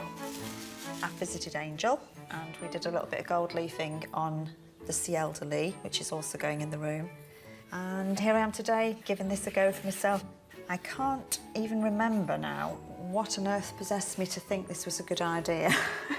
But I do hope it works, really. This is... In his garage, Steve's working on the gilded ciel de lit, the canopy that will hang above the bed.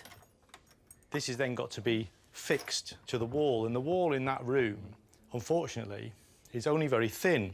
It's actually made up of tiles, so it's really hard to attach anything to it. This has got to be fairly strong because it's holding 3 heavy curtains, and obviously they could get pulled as well, so it needs to be a secure structure. Let's have a look. I think it's going to look great. Watch the mirror, watch the mirror, watch the mirror. The end is near. Final piece.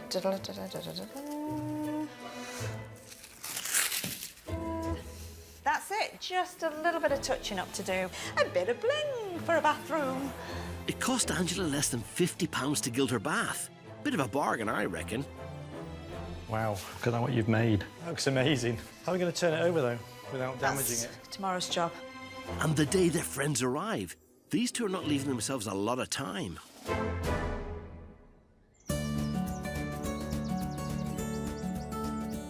Scottish couple David, an engineer, and art restorer Elaine are at the start of their own chateau story. They want to trade in their city apartment for a French castle. Ideally, you drive down the tree-lined driveway and then the chateau would appear. Through gates. Oh, through gates. You'd go through gates, and then the chateau would present itself, and it might have a couple of turrets or something. Turrets would be nice. As it was just down the road from our place, I joined them on their first viewing. When we get in here, I just grill him, give him a really hard time, because the bottom line is he wants to sell the chateau. Yeah, yeah. But they were unsure about spending all of their £700,000 on a fully renovated place. Really like this one.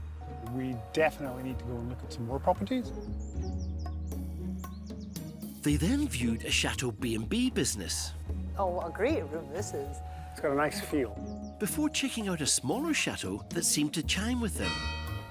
I could definitely live with these bells. Apparently they stop at 10 o'clock at night. Oh, good. David and Elaine have liked elements of all 3 chateaux they've seen up to now. But to try and find a place that ticks every box, they've come to Normandy. Bonjour, je m'appelle David. Yes, Philip. Je m'appelle Elaine. Welcome in Normandy. Oh, thank you. The nice weather. Well. Oh, I love this kind of weather. I do. This is 19th century Chateau de Mitim BR, on the market for £546,000. With 18 rooms, 2 gîtes, and almost 7 acres of land, the chateau offers them the mix of home and business which they're after. I love the outside of it. It's got really nice detail. Just looking at the crests on the very top and all the little curly bits, and then the towers and that tiny little circular window up there. How is the roof? Good to see David's asking the important questions. It's not brand new, as you could see, but it's in good condition. It looks good. Yeah. Oh, got it. With their whippets for company, it's on with the tour. Oh, I like the floor. Oh, the floor's lovely. It is nice having an entrance hall. I love all the wood mouldings are here, and that, the rose. The rose. Yeah, it's a really nice entrance. Come in. Off this hallway is a kitchen diner to one side and a sitting room to the other. This is a beautiful room. And again, the cornice works in good condition. I mean, there's a little bit of repair work needed over there, but... I can do that. Yeah. Elaine works in restoration, so she should know just how to sort this cornice out. Part of the looking after one of these houses is maintaining these period features and having all the beautiful craftsmanship around. I love the staircase. It's a lovely, graceful curve. Graceful is the word. Yeah, yeah. The chateau has 8 bedrooms split over 2 floors, one of which comes with its own fairy tale turret. As you see, there is a tower over there, a small studio. So this is my office to work here then? That's it? Yes, yes. How many employees can you fit in there? It would be a bit small. Actually, as a place to just sit with the laptop? Yes, This is yes, delightful. yes. That's David's office sorted. Now what about a studio for artist Elaine? Currently now, they don't use this room as a bedroom, so it's their artist, like you. So they use it as a studio or, well. It's a lovely size of room and it's got good light. I mean, the light from 3 sides. Yeah. So it's their studio. Well, I think this room would be the master bedroom. Very nice environment. That was just my idea, but I know that eventually Elaine will change my mind. She's very good at that. Leading off this room is the chateau's pièce de la résistance. As you see, a nice terrace, and you've got a very nice view on the land. On the land, you know. If that room was a bedroom, it would be very nice to have breakfast. Glass of wine. A glass of wine. Oh, Maybe not for breakfast. Maybe not for the breakfast. Huh? Well, when in France. But it's not all relaxation. If they want a home to start a business from, they need to be sure this place can work for them.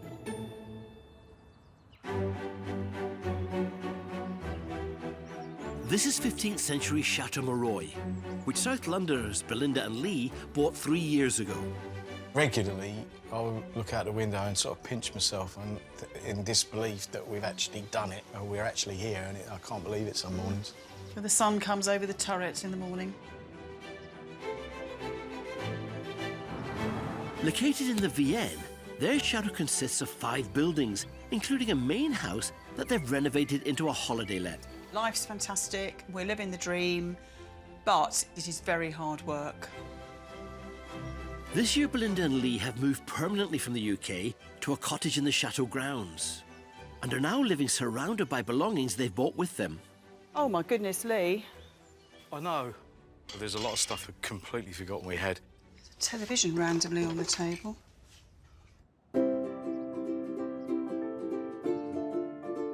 Now Belinda wants to restore one particular piece of furniture, so she's made the long drive up to our place to meet Angel. Hiya! Hello. How are you? Oh, how lovely to meet you. How was the journey? Really good. About 3.5 hours. Well, that's not too terrible. That's all right, yeah. So, oh, here we are. Wow, look at this. Oh, it's lovely. Oh, look at that floor. That's beautiful. There's not many places where you see such sort of ornate parquet, is there? The stained glass is lovely. Yeah. You come in and I'll make you a cup of coffee.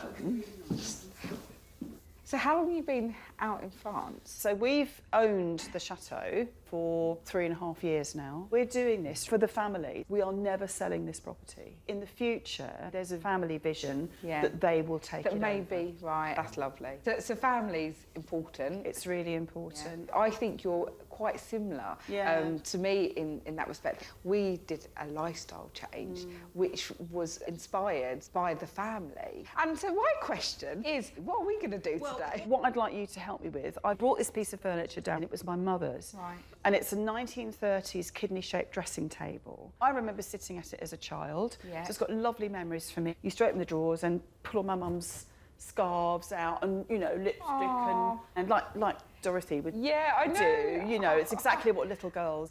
love. Just reminds me of her, and I just thought, wouldn't it be nice to make a bit of a tribute to her? Yeah, oh, this is fantastic. A lovely tribute. Have you got something in mind? I've got some lovely photographs of my mum, and I've also managed to gather together some magazines. So I've actually got some from the 1940s, some from the 1950s. Great. So you want a decoupage? Yeah, that would work on the top of the dressing table. Decoupage is the art of decorating with printed paper. It's an easy way to turn something plain into something beautiful, even for those lacking a bit of confidence. I'm the business head, and I always say, look, I'm not creative, Lee's the creative one. I feel I lack ideas and inspiration. Decoupage is lovely, yeah. But sometimes less is more. Yeah, let's have a little look. Sound like a good idea? Yeah. Belinda's mum's dresser is waiting in the orangery. Wow. Oh, my goodness me. That is beautiful. If I saw that now, I would buy that. This isn't what you want to decoupage, is it? This bit? It was, but now I've changed my mind. This just happens to be right up my street, though. So Art Deco, Art Nouveau. I don't know if you can make me take that off. I won't, no, we won't take it off. I just think that's far too special. But the below looks a little bit tired, yeah. That's where I feel that the work is needed. I tell you what I would do. That chalk paint, that green is gorgeous. I would probably start by getting this top off. Yeah. Do it all in the green, but keep the fronts, then decoupage the insides. Yeah, but the whole of the drawers, pictures of your mum mixed with magazines and what have you. So when people open it up, it's like a fabulous surprise. Isn't that a nice because idea? you don't need to have it totally obvious. I think that's a lovely thing to do, actually. Plan sorted, now for the hard work.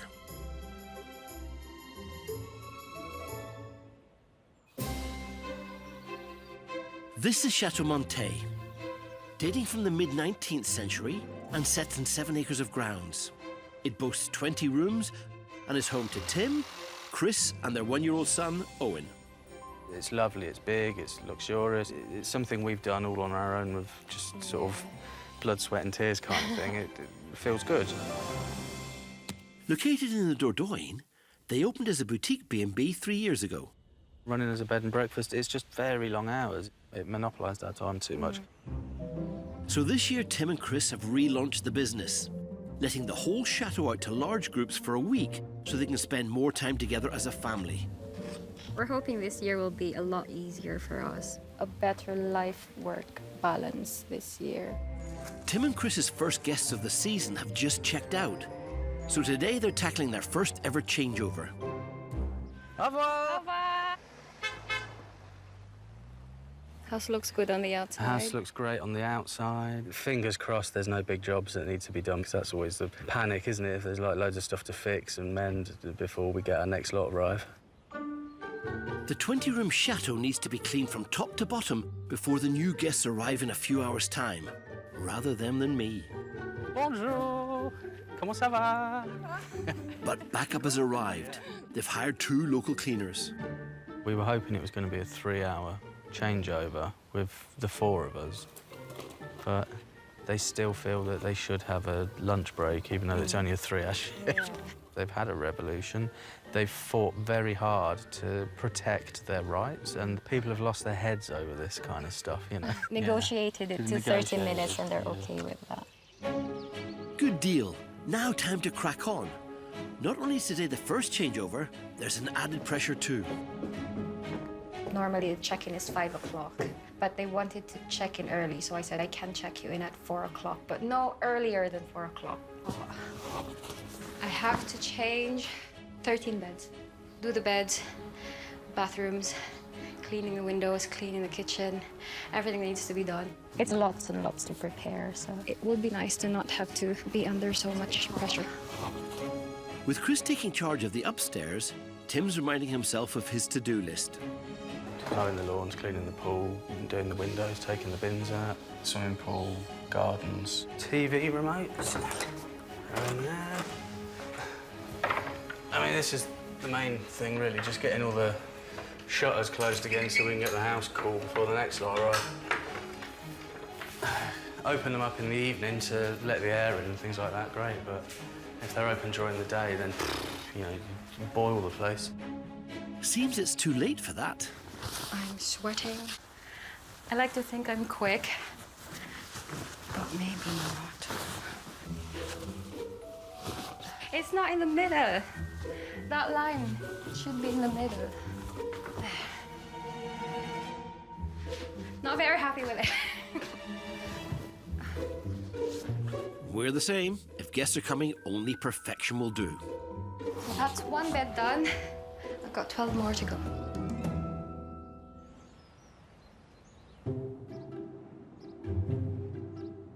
In Normandy, Elaine and David are halfway through their chateau viewing. Oh, I like the floor. Oh, the floor's lovely. It's a really nice entrance. They've come to see 19th century Chateau de BR. Impressed with the main house, they're now checking out the outbuildings that are currently holiday cottages. So that's of interest because I'm self-employed, and so I'd be interested in converting that into office space. Yes, it's big enough here anyway to make an office. These converted stables have bags of potential for David's business. This place is actually really big. It's huge. And I can actually see this bizarrely being a reception desk. Oh. But remove the washing machine. But we don't need a reception desk, it's just me. Hello. Ah, great space. Got a good light in. And there's lovely details as well, with the little window Yes, on the yes. end of the wall there. Yes. Philip, do you know anything about the woodworm? floors? Because it looks like there's lots of woodworm. No, that's to have a bit of woodworms is not a big concern. Woodworm affects many old properties here in northern France, but properly treated, it shouldn't be the end of the world. To me, you wouldn't have to replace it, you know. It's good, you know. Yeah, I think it's a terrific space. I like it a lot. It's so far my favourite of all the places I've seen. I don't know if I would put it up there with a favourite. I love the outside of it. I think it's absolutely spectacular, and the grounds are spectacular. But the inside, yeah, there's something that's not speaking to me about it. For me, it's like a 9 out of 10, and for Elaine, it's probably more like a 6. That's tricky. The search continues, it really does. For the first time on their chateau hunt, Elaine and David aren't in agreement. They have a lot to think about with this one. Thank you. À bientôt. Et voilà.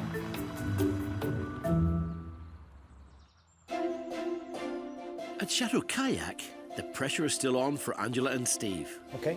Okay. The friends they've invited to try out their new honeymoon suite arrive this afternoon, but it's far from finished. So we've got about 4 hours now to get this bath upside down, Plumbed in. in position, plumbed in. We've got to get that wall reconstructed. Yep. Put this up on the wall. Yep. And clean up and tidy up, make the place look like it never happened before In 4 our guests hours. arrived in 4 hours. Great, let's get on with it. Before they can even think about dressing the room, they need to get Angela's gold bath into position. Gently, gently, gently. Watch your fingers. Okay. Yep, yep. We're down. Each leg is numbered, so like that one's got a number 2 on. This says number 1 on here. Does it make a difference that we've tipped it up? If we get the wrong feet in the wrong position, it's going to set us back because I'm going to have to take them off and redo this all over again. Process of elimination, this should be number 2. Yeah. But that doesn't really look like a 2 on there, does it, really? Maybe it is a 2, but you've gold leaf the top of the 2, I think. Right, OK, that's 1. Watch my floor with your feet. How we're doing for time? I'm not going to look. There's no point. Just keep going. This is number 4, the last one, so we're nearly there now. I think it's got to go that way a little bit. Which way? I think we've got to go as far as we can that way. What's that? That way. You mean that end that way, or do you mean this whole thing that way? This coming this way. But Steve, look at me. Before you move it, I need to know whether you're moving it that... You're This not even way. looking at me now. This way, towards me. OK, right, OK. Say no more. Things are getting fraught, and it's not even plumbed in yet. The plumbing for these taps, hot and cold, has got to come from underneath the floorboards, which has made it a little bit more difficult. Which you've got to go under the floor and up in that corner. I never make things more difficult. It's all about the design. I've got a piece of pie which I'm going to put through there and try and find it on the other end here. It's my job to come up with the ideas, and it's his job to fathom out how to make them work. That's how I work, anyway. Nearly there, Angela. Good. Oh, it actually only now got 2 3/4 hours. Yeah. Come on then. Chop, chop. Shouting at me now. At this rate, these two will need a cold bath themselves. If you stand here, that there just doesn't look quite level. Well, it actually wants to go like that. That's it. Yeah. Yeah, So. happy? She's very, very picky, isn't she? I'm worried about a major panic of a leak, and she's worried about that being square. You know, when you've cleared up the leak, I'll still be looking at the dodgy tap, so I don't want that. Right, this is the moment of truth. Water's going on. Yay! Success. The bath's finally in. Now the little matter of hiding all the pipework. OK, let me get down now, Stephen. Let me get down. I'm in now. Yeah, well, I'm not. Right, OK, can you go in a bit then? That's got my finger, Stephen. Just don't push. Can't get in, Angela, because Just be patient, OK? Just be patient. Do my best.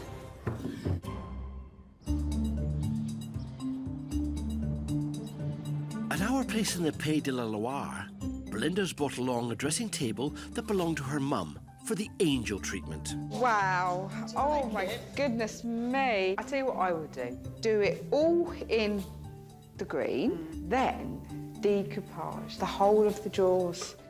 Angel's plan is to cover the inside of the drawers with the photos and magazines that Belinda has brought with her.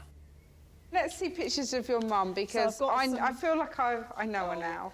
Her and my dad on their honeymoon in Rome. Oi, oi. Your mum's gorgeous. Yeah. I'm loving our outfits. I know. They look fabulous. The pair of them. These, I found them in a local brocante shop, 1959. These are from the 1940s. Oh, I love it. I'll be rocking that one. It's a fabulous collection. The plan is now line the actual drawer with the magazines as a base. As a base? Yeah. Oh, and put the photos on top? Yeah. Lovely idea. Really like that.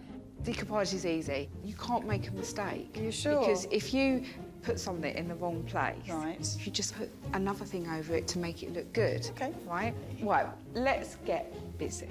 Right, you start getting all the dust out of there for me. Yeah. I'm going to start getting my tools out to do some cutting. The first step in decoupage is choosing what to stick first. If it sounds simple, that's because it is. This is just some plain text. So having some text and some patterns is brilliant. It breaks it up, doesn't it? Yeah, It gives it does. Perspective. Yeah. Absolutely. Angel's using a 50-50 PVA glue water mix. It'll hold the paper fast and, importantly, dry with a clear finish. It doesn't matter if you go over the edges. So let's go over to there. Glue on, now to get sticking. You can see the air bubbles in there, yeah? Get my man here, which could be a credit card. And you can push all of the air bubbles out. Don't like the fact there's a big air bubble in the middle of it. Right, okie dokie, we're good. Not too difficult, is it? It's easy. Go and say it. It's easy. It's going to look gorgeous. Yeah.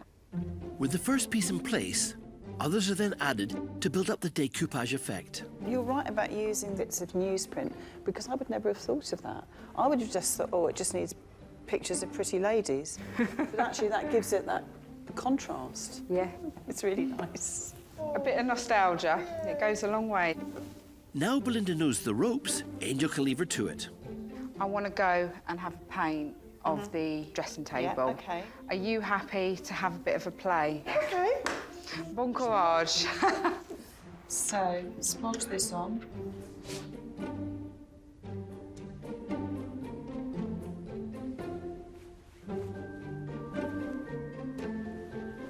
Now I've got it. The first draw's covered. Belinda needs to add a final layer of glue to smooth and protect. It's lovely. With the dresser now painted, it's time to see if she gets Angel's seal of approval. That's really special. Looks great. I think we made a good decision. Less is more on this. And actually a quick lick of paint with a colour that's really made this shine. It has. It's made that sing, that top. Really does. Pays homage to your mum, doesn't it? I'd love it. Thank you so much. Oh, you're so That's welcome. really lovely. I've absolutely loved today. Thank you. And a lovely, lovely, lovely story. Armed with her newfound knowledge of decoupage, Belinda heads home to finish the job. A few weeks later, back at Chateau Moreuil, Belinda and Lee have found the perfect spot for the finished dressing table. That looks very nice. I'm proud of myself. And I think, you know, working with Angel, she taught you some new skills as well. Really did. And revitalised what was an old piece of furniture, so we're really grateful. I've dragged this around, haven't I, for years, and I've never really thought much of it. And I think now what I'll do is I think I'll look at things with just a fresh pair of eyes and just say, do you know what, I could make something beautiful out of that. Well done. Thank you. A big success all round. The dressing table has a new lease of life and will be a lovely way for Belinda to remember her mum.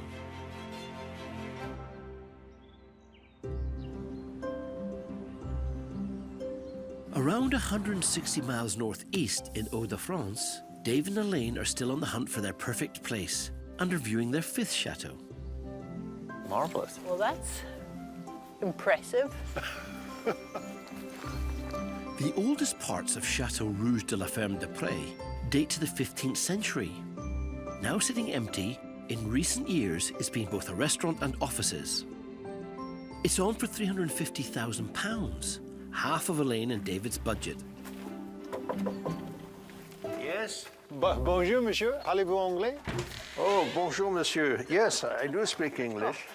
Owner Boris is meeting them. Je m'appelle David. Boris Gagné-Goubert. Very nice to meet you. Basically, it's 2 buildings. The red part has been built at the far end of the 15th century, while this white part has been built in the 18th century. Oh, it's a youngster. Yes. So how much land is it? About 6,000 square meter. Don't ask me in inches or whatever. That's okay. Furlongs. We're European. For those of you who aren't bilingual, that's about 1.5 acres. Come in. Come in, come in. Oh, I love the staircase. Yeah, and the floor. There's space in here, because you're not immediately sort of all hunched together. They're starting in the 15th century half of the chateau with a sitting room. Oh. Oh, it's a lovely room. There is a big fireplace, and it is working. Oh, marvellous. It is working a bit too much, actually. Original stained glass. Yes, from the 21st century. I can completely visualize having Christmas dinner here. Yes. And having a big table and a little bar back there. Okay. And are you a good cook? Oh, she is, but I must warn you, we're both vegetarian. Vegetarian is okay. Unless you hadn't guessed, vegetarians are a rare species here in France. Next onto the rear turret of the chateau, where a rather unusual feature is waiting. We don't know where that stones come from, but what we know is that you can put some ice and a bottle of champagne and put the glass here. It's kind of an exciting building. There's something interesting about it. I love that wee tower with a champagne bucket built in. I think it's tremendous. And the tower is gorgeous. And I love the fact that there are sort of 2 parts to it. I think it's marvellous, absolutely marvellous. Looking promising. Could this finally be the chateau of their dreams? Way down south at Chateau Montet, Tim and Chris are tackling their first big changeover of the season. C'est fini? D'accord. Oui, peut-être. With 20 rooms to clean and 13 beds to make, unforeseen jobs are taking up valuable time. This cycle is gonna take about 58 minutes, about an hour. So it's not really what you want to do with it. While Chris and the cleaners transform the interior, Tim is making sure things are shipshape outside. 30 degrees by 10 o'clock. It's horrible, but this is a nice, refreshing job. If I accidentally fall in, happens occasionally. My balance isn't what it always used to be. Tim's more relaxed about everything. I get stressed because I wanted to get all the beds done in like 2 hours. I just thought I had it all organized. I just feel like if I give them the house, I know they expect it to all be clean, so I just want it to be perfect. She gets quite anxious about it all. She wants it to be perfect and bright, And the reality is there's only so much time you can do stuff. You can only do what you can do. Me, I'm gonna continue working until I'm exhausted and dehydrated. It's very hot. Where's Tim? What's he doing? Looks like he's found somewhere to escape the sun. So I don't understand what they've done. Somehow this is supposed to go here, and now it doesn't. Maybe it's just me. Maybe I've got shorter or something. Back in the house, Chris has discovered there's not enough clean sheets left to complete the rest of the bedrooms. How's it going? So I've miscalculated my linen. We can just give them to him later on. But I think I'll have to make the beds. I guess she's right, really. You know, we should be trying to give people the very, very best. With an hour until the guests arrive, the cleaner's shift is over. It's down to Chris and Tim to finish the job. I haven't checked the cleaner's work yet. When I'm finished doing all the beds, I'm gonna go around and check the bathrooms. So this is number 10.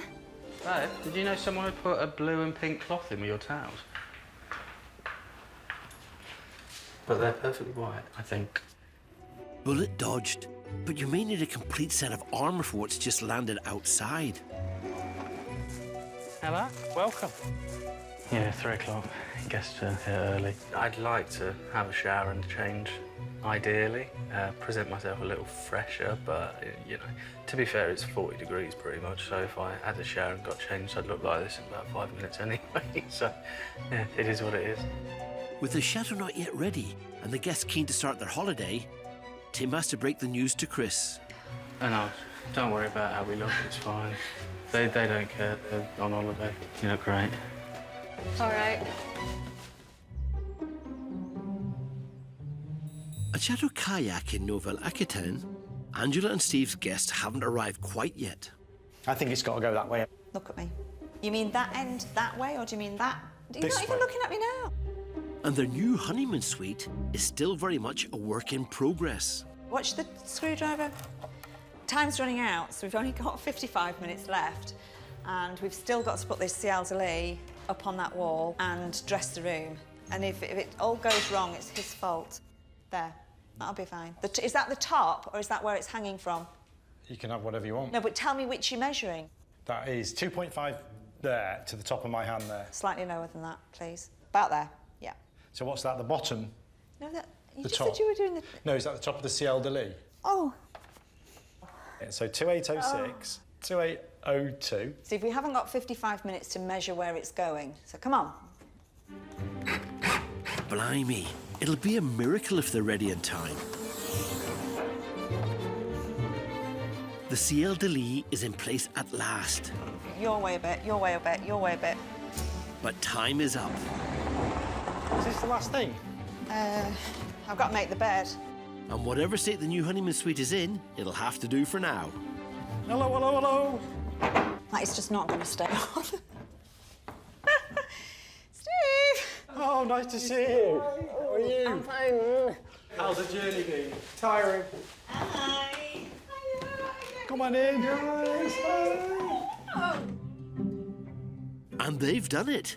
Angela's managed to get the rest of the room finished just in time. Girling's bath! Unbelievable!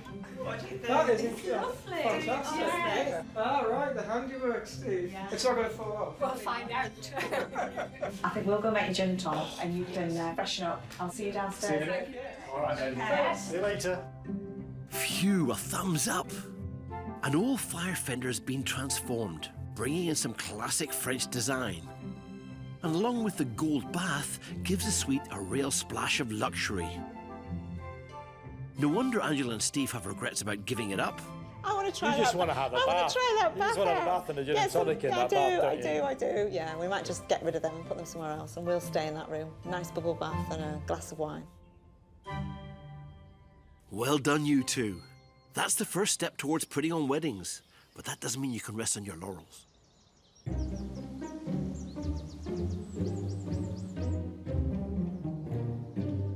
In Hauts-de-France, Elaine and David are halfway through viewing Chateau Rouge de la Ferme du Pré.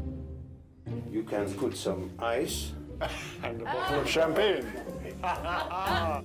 The 15th century part of the chateau was a big hit, but now it's on to the part that was recently office space. Please come in. Oh, goodness. Wow. This is a big room. It's massive. We were very surprised when we took off all the plaster to have that chimney. That's beautiful. And a lot of beams. View is fabulous. Yeah. All that view is protected. Yes. There is no way somebody can build anything on here, on that field, on that little wood there. Everything is totally protected. Elaine and David will need to use their imagination with the layout. Trying to figure out how to use this space as a home. It'll need some thought. I think I would need to stare at the floor plans. There's plenty of room and plenty of light and plenty of windows. It has to be, I think, maybe with the help of an architect. Yeah. That's a good point. There's loads of potential here, and an architect could unlock it all. Boris's wife, Monelle, has joined them, and they also have a whippet. How old are they? 6 years. 6 years. 6 years. He's only one. Oh, they're so much bigger. And there's another surprise waiting for them at the top of the turret. Oh. It's fantastic. The curved beams are a real showstopper. I think this has to be a bedroom. I think it would make an ideal bedroom because you put the bed there and then you lie there and you just stare at it. I really like it. I think it's got great potential, but there's so much that needs to be worked out about it. Thank you very much for showing us this beautiful home. It was very nice meeting you. Thank you. Take care. My pleasure. Certainly until we've figured those things out, the search will continue. The more that we've been driving around this week and seeing various properties, the more comfortable we've felt here and... Feels like this is our next step. Yep. Bye-bye. Bye-bye. Okay. Definitely moving to France. Yes. Definitely moving to France. Definitely. With such a huge range of chateaux out there, finding the right one takes time. It took us 4 years. David and Elaine are planning another trip to France to continue the search for their perfect place very soon. I wish them all the best. Over 300 miles away at Chateau Montet, Tim and Chris are in the midst of their first ever whole chateau changeover. Hello. Nice to meet you. But they're facing every owner's nightmare. Guests arriving early. We could have been all prepped when if they arrived 4 o'clock instead. They need to buy time so Chris can finish the beds. So this is number 11. So Tim has hatched a cunning plan to distract the guests. So barbecue, terrace, table tennis, swimming pool. That will all be yours in approximately 3 minutes. Almost there. Just a final inspection to make sure they're good to go. There's like handprints there. Keep talking, Tim. Balls for the petanque course are over there, as are the table tennis things. I hope you enjoy that. Yeah. I cannot find where my sponges are because I need to give them a sponge for the kitchen. If you want anything else doing, just ask. It's job done. Happy days. They've managed a grueling 6-hour turnaround in almost 40 degrees heat. So I'll leave you now. I hope to have a great holiday. See you soon. Our work is done. I miscalculated my linen and my towels, but it's all good now. We nailed it. It's full on, it's a lot of work, but once it's done, we can finally go for a shower. And drink water, really cold water. I need water. I'm sure the graft was worth it, and the guests will enjoy their stay. It's a shame that we've had to hand the pool over to paying guests. Hiya, hiya, hiya! Next time, I cook up a recipe for success for Tim and Chris. People have to come along at the end of it and go, wow, that was special, that was special. For Belinda and Lee, things take an alarming turn. as they rush to get things ready for their first ever paying guests. 10 minutes. 10 minutes? 10 minutes. Oh, it's the wrong way round. It's the wrong way. Are you sure? That's why they're not lining up. And Angela and Steve test ride their new business venture.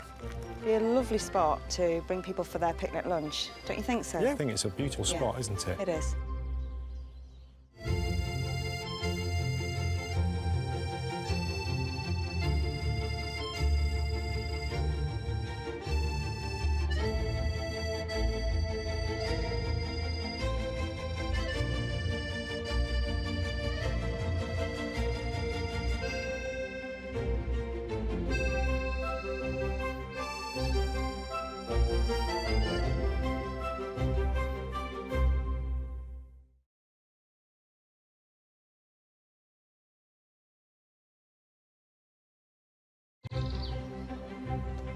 I'm Dick Strawbridge, and along with my wife Angel and our 2 children, we've lived in this magnificent chateau in France for the last 4 years. I love you, I love you, I love you. It's not just our home. Right, so canapes. But a business. And it turns out we're not the only Brits who've quit the UK for the chateau life. Never seen you like this. Can't talk. Now, Angel and I are back helping more chateau owners on their journey. The whole of this has to be completely tanked and sealed. We'll work with some familiar faces. Good to see you. Welcome. And meet some who are new to the chateau life. Good work. Oh, you broke it? Yeah. In the hole? Yeah. That's a bit of an issue. As they battle to renovate their homes and make them work as businesses. Paul, our guests are here. There'll be extraordinary discoveries. Wow, wow, wow, wow, wow, wow. And inevitable obstacles.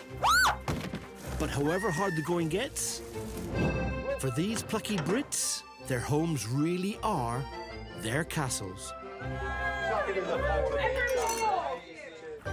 Today, at one chateau, its owners get on their bikes to launch a new business venture. We need to generate more income from the chateau, and But whilst we're here, Hiya, hiya, hiya! Hello. We help a couple cook up an idea for those difficult out-of-season months. Tim, tell me about the duck. What are you going to cut first? Passing on that knowledge is what it's all about. And go home fired up with plans for the future. I love this concept. I love how relaxed it is. And things take an alarming turn Yeah, that's working. as one couple prepare for the arrival of their first ever paying customers. Oh, it's the wrong way round. Ow, it's the wrong way. Yeah, it's upside down, but Have I got time for a beer? No.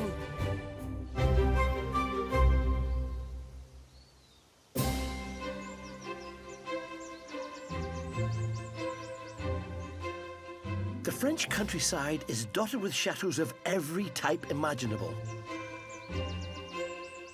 Many sit silently, waiting for some lucky person to bring them back to life. Angela and I have been fortunate enough to find the home of our dreams at Chateau de Mitim. And we know that running a successful chateau needs bucket loads of graft.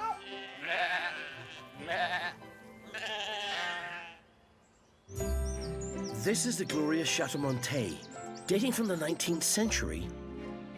It has 20 rooms, 7 acres of land, and is home to English chef Tim, his wife Chris, and their 15-month-old son, Owen. I love it. It's like a big playground for him. I believe he's going to have a wonderful childhood. Yeah, and that's why we came here, so we could have a beautiful family, a beautiful life, a beautiful home. And we're getting there bit by bit. Tucked away in the Dordogne, they originally opened as a boutique B&B. The bed and breakfast was very successful last year. We did really well, but we would start at 7, breakfast, then changing rooms, guests departing, room services, guests checking in. You're always there, attending to their needs. It's really difficult with the baby because we don't get enough sleep. We basically don't have a normal life. We don't have a family life. Hello? Hello? We had so little time to be with Owen. It was too much of a strain, I think. So this year, they're switching from B&B to weekly whole house holiday rental. Perfect. And have welcomed their first guests. If you want anything else doing, just ask. With the whole 10-week summer season fully booked, it's clear they've made the right choices. Happy days. This new direction has left them with more time to spend together.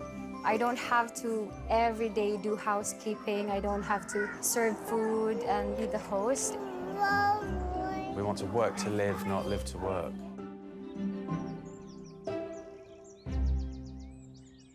The summer months may have been successful for holiday lets, but out of season, rentals are few and far between.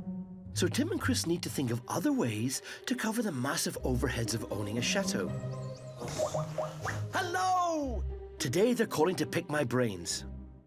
Good to see you. Who's taking Owen away and giving you that big boy instead? What's going on there? Yeah, it's the sunshine and the cheap wine that's making it great. How's business been going anyway? Yeah, no, it's good. We've changed over from the bed and breakfast to renting the whole place out privately. That means autumn, winter, spring, without any money coming in. The bills are staggering when it comes to trying to heat the place. So I get that completely. It's half the year plus. Now, you're cooking and being a chef and things. Are you thinking about exploiting that? Yeah, because like where you are, the food scene is huge here. And that's why we really want to talk to you about the way you go about your food lovers weekends to see if there's a model there that we can kind of steal. Yeah, no, it's yours. We'll give it to you. When we were first starting out, Angel and I created Food Lovers Weekends. Small groups came to the chateau for a bespoke French foodie experience. Smells amazing. With Tim's skills as a chef, I reckon it's something he and Chris should have a crack at. If you want to really look at what we're doing, get yourselves up here and I'll walk you through it around our place. You can see our facilities. You'll understand why we do what we do. That sounds amazing. We're very excited. Are you going to bring Owen up with you? Hopefully. No, you can't leave him behind, really. Yeah, exactly. Listen, be good. I'll speak to you very soon. Take care. Thank you. Nice to talk to you. Bye. Bye. Bye-bye.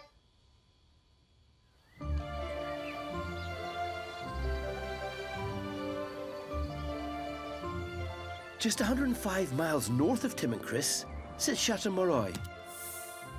Dating back to the 15th century, this fairy tale castle has 17 rooms across its 5 buildings, including a castle keep or donjon.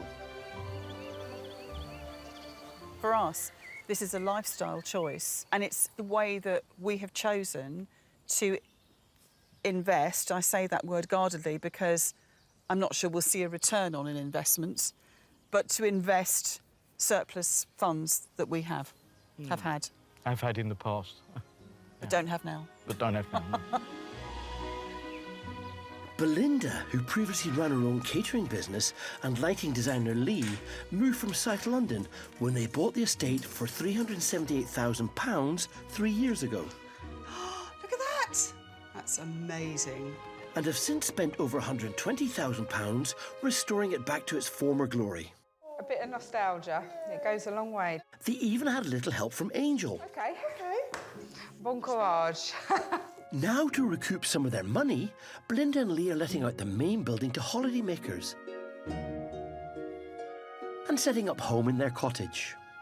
It would be nice to be able to earn an income from it, to make life here a bit more comfortable, and, as importantly, to keep the buildings alive. Because, you know, if you've got a nice building and it's not used, it's not going to stay in good condition for very long.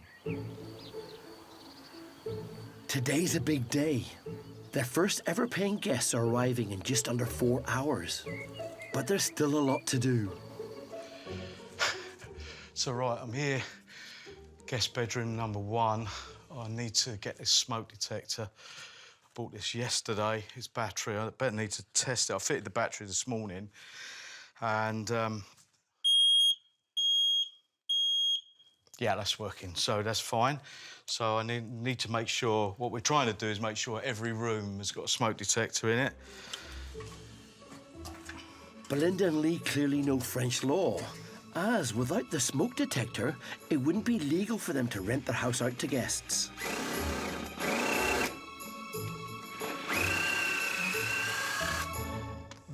issue with working with old materials is that this oak is about 500 or 600 years old and nothing penetrates it.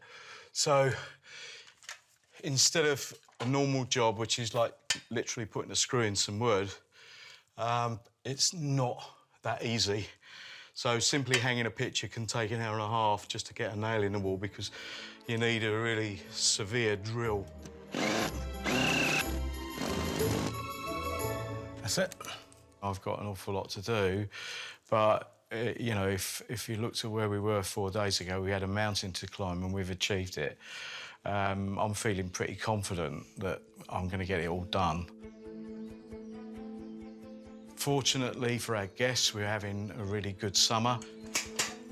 Unfortunately for me, it slows you down and you can kind of lose your temper with things if you're not careful. Belinda is cleaning the main salon in preparation for the arrival of their guests. We've been working on this really for 3 years, so we've added to it bit by bit. But it's come together very nicely. I'm really quite happy, and I think our guests will love it. It's different, isn't it? Staying in a chateau is a bit of a different experience.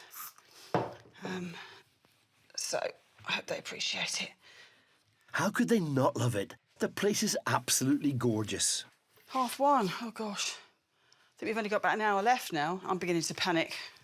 But you know what? It'll all be worth it in the end, because when our lovely guests have arrived and they're really pleased with what they see, we hope, and they're all settled in and happy, then Lee and I reckon we can have 2 weeks off. Ha, ha, ha.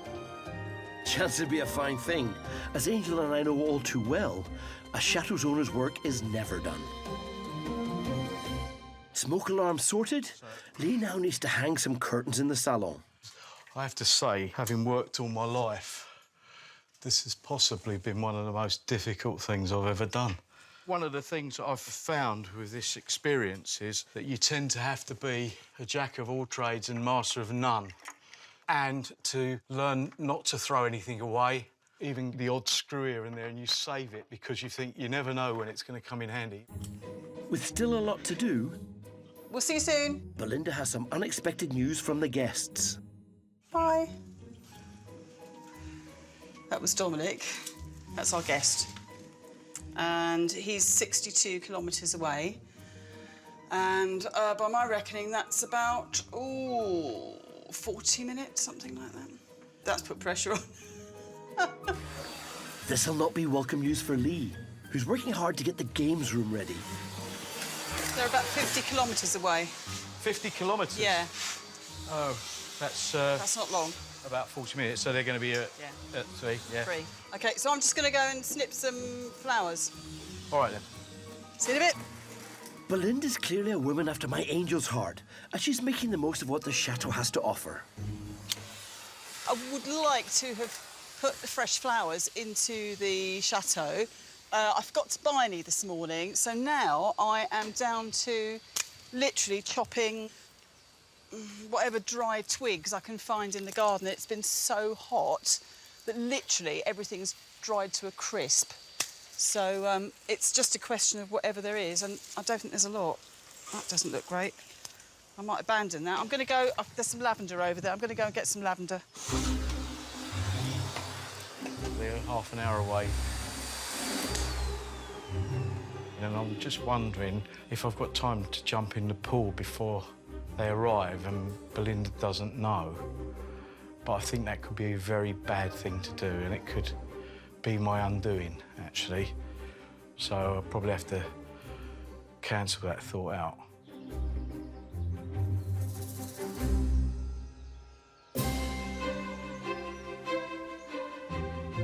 Chateau Kayak is a glorious 20-room castle on the banks of the River Lot. It's home to outdoor enthusiasts, Angela and Steve, who bought it for £800,000 in 2004. When we came into this chateau, it was something like felt quite homely in a way. The turrets is amazing. Everybody wants to live in a fairy tale, don't they? Situated in the heart of southwest France, they've paid for ongoing renovations by letting the chateau out for summer holidays. while they vacate back to their houseboat in the UK. We need to generate more income from the chateau, and... But whilst we're here... Their dream is to run a business where they don't have to move out when guests move in. July and August, we can easily fill the chateau, but outside that season, we're struggling to get more people, so we want to look at other ways where we can bring an income in. So to help bring in the cash, they've come up with the idea of running tandem tours through the rolling hills around the chateau. We want to give people a really good modern bike, so it's cost quite a bit of an investment for us to buy. This was inspired by Angela's own experience. A keen cyclist, she was diagnosed with a life-changing condition, and their cycling future looked uncertain. She got diagnosed with MS and found balance was a problem, and we had a number of rides when Angela would fall off. And obviously that wasn't great, and I, you know, we wanted to cycle, so bought a tandem, and we've never looked back. The tandem tours are going very 21st century. Well, after a lot of tandem testing over in the UK, we made the decision that electric tandems was the way forward for us with our business. They've dug deep and bought 4 electric tandems for a total of £20,000. They're equipped with a motor which gives them assistance. It doesn't do all the work. You have to still put some work in, but it helps you with the climbing, and we really think it'll be the best thing for our clients to have a bit of help to get up those steeper hills around here. Sounds like my kind of cycling, Steve. Today we're going to take out one of our brand new e-tandems. We've got our first tandem booking, and Steve just wants to iron out a few issues and plans about the route, OK? OK.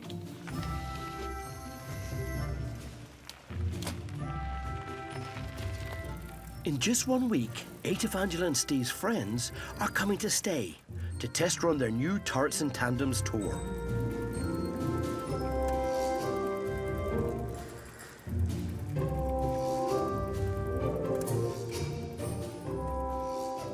As well as working out a route, it also gives Angela and Steve the chance to put their new bikes through their paces. I definitely would be sweating by now if I was doing this. I think I'd be moaning by now. And you'd be moaning? No. That's amazing, isn't it? That is. It's incredible. Gorgeous. Beautiful. Absolutely beautiful. This is just lovely. It'll be a lovely spot to bring people for their picnic lunch. Don't you think so? Yeah, we could include this in the tour. Yeah, we could basically make this part of one of the rides. It's a beautiful spot, isn't it? It is. And actually, that ride up here wasn't too bad at all, was it? No. It just made it so much easier to do that really steep part of the hill. You only need a little bit of assistance just to make such a big difference. That's the thing, isn't it? And on a hot day like today, that really helps. With the bikes tested and the route sorted, now all they can do is wait and see if the tours get the thumbs up from their guests.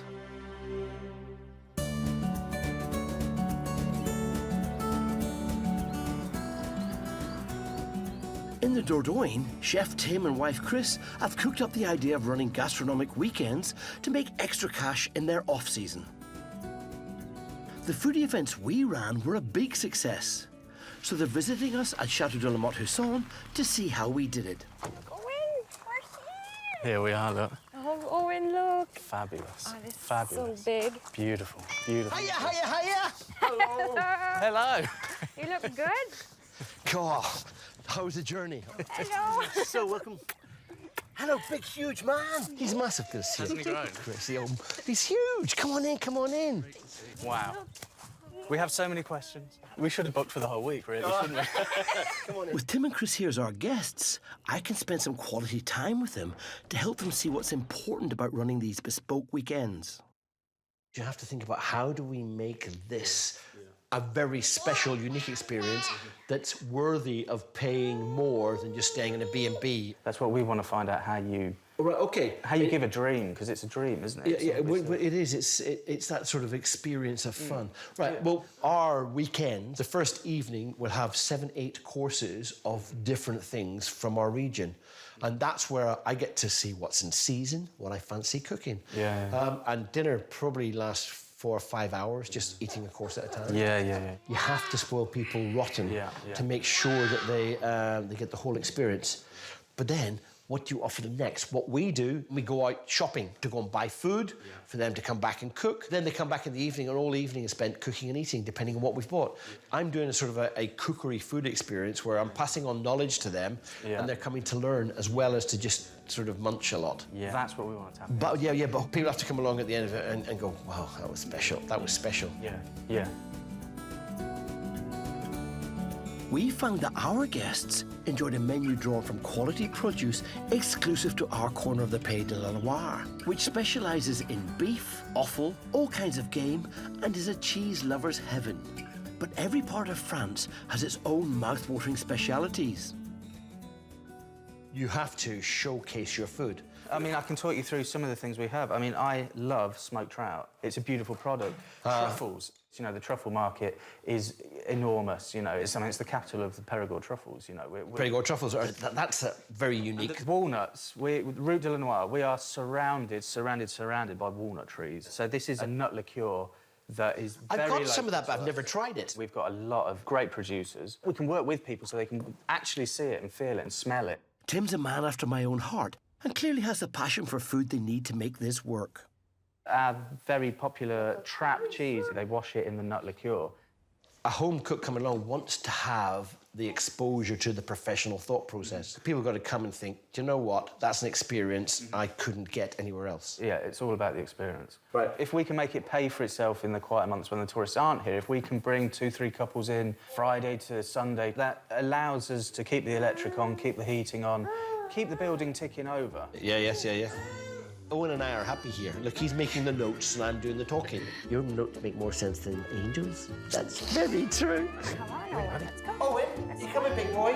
Yes, if you'd like to take notes for Daddy. You can go straight ahead. Go. Next stop, the kitchen. Where is it? Where's the giraffe? That's it. Back at Chateau Moreuil, Lee and Belinda are expecting their first ever paying guests. Ooh, in about 11 minutes. Right, that's my hammer and nails. With the clock ticking, Lee's addressing the lack of privacy at the pool changing room. It says suitable for aluminium and PVC wood-framed windows and doors. But it's just a rough arch with concrete, so I'm not quite sure how this is going to work. 10 minutes. 10 minutes? 10 minutes. Oh, my goodness. Right, let's just get going then. Oh, my goodness. How do I get it on there? There's nothing to pin it to. Right. It's times like this, you have to be slightly inventive. A wooden bar. I think I took one off of the... Like a curtain pole or something. He needs to get that sorted, and soon, or it'll be curtains for Lee. Good old British nail, I reckon.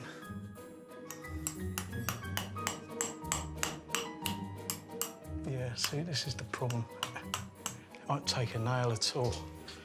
While he wrestles with the drapes, Belinda is arranging the flowers she picked earlier.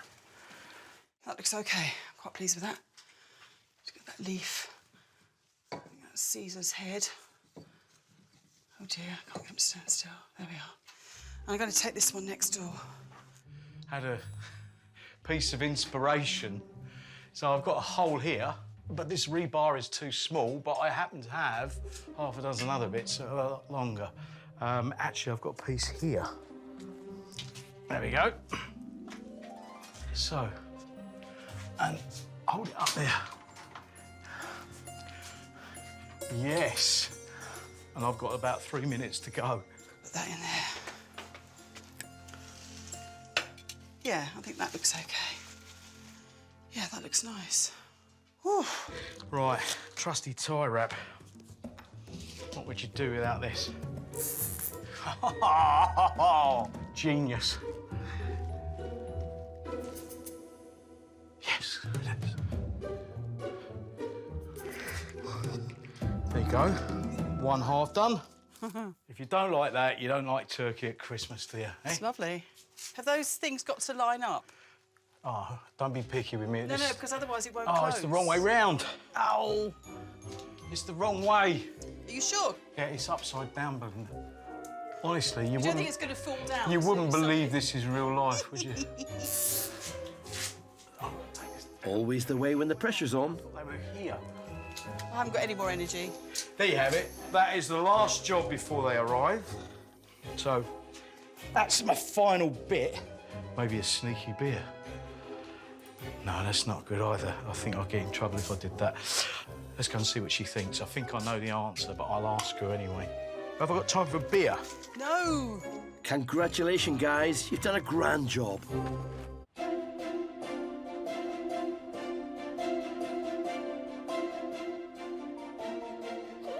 Here we are, look. Oh, Owen, look. Fabulous. Tim and wife Chris have made the journey up to our place.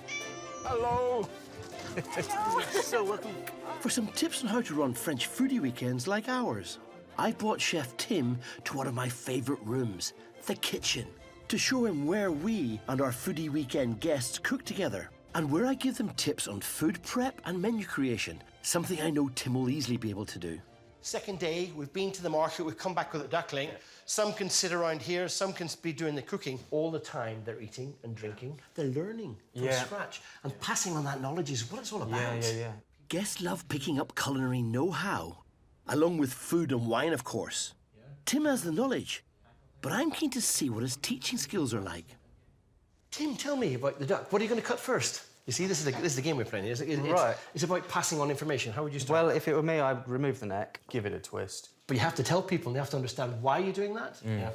Because obviously it tidies up the whole of the carcass, but it also gives you the most. Gives you the most for your money. I'd then take the legs off. So would I.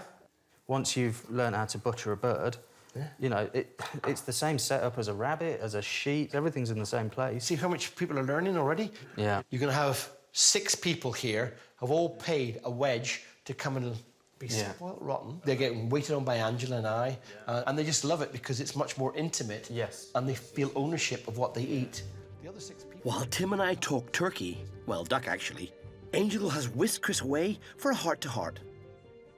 Why are you doing all of this? For him. For Yeah, the family. exactly. You're building up your business for your family. So, I mean, you know, Owen's what are you, 14 months? 15 months. Yeah. I moved here when Dorothy was 0, so you know I've got your T-shirt, and I totally understand. It is impossible to do everything, and you could have somebody looking after Owen, but that's not going to be. No, exactly. So Want to be there for him and have somebody else do the laundry. Yeah, definitely. I mean, why wouldn't you?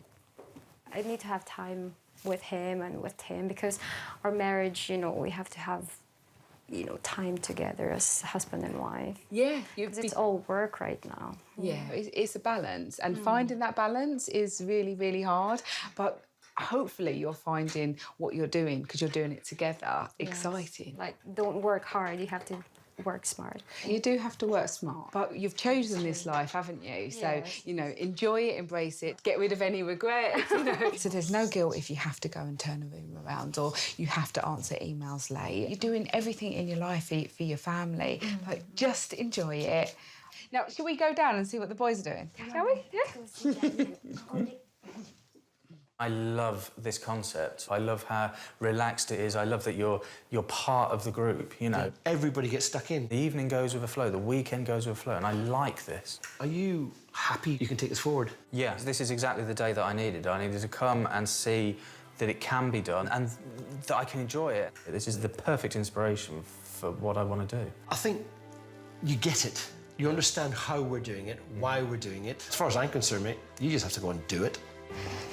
The thing is, you've got to just enjoy every moment, and there'll be different times, ups and downs, and arguments, of which you'll win. How was it? It was great. We actually talked about family life, but I think it's important because that's the biggest thing for us. We were doing it for our family, and I think you've got to have that balance. It's all about you, about looking after Owen and making more money so you can actually have more fun, yeah? Let's go and crunch some numbers. Start advertising, get them through the door and see how it goes. Come on, start hitting the road. How many hours to get home? 6 hours.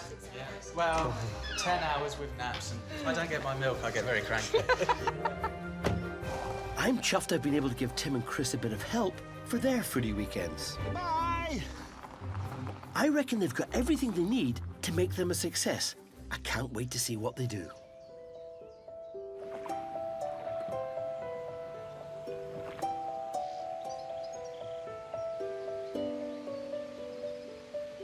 Down south at Chateau Kayak, today, 8 of Angela and Steve's friends are due to arrive. OK, these are the bags for them. They go on the back of the tandems.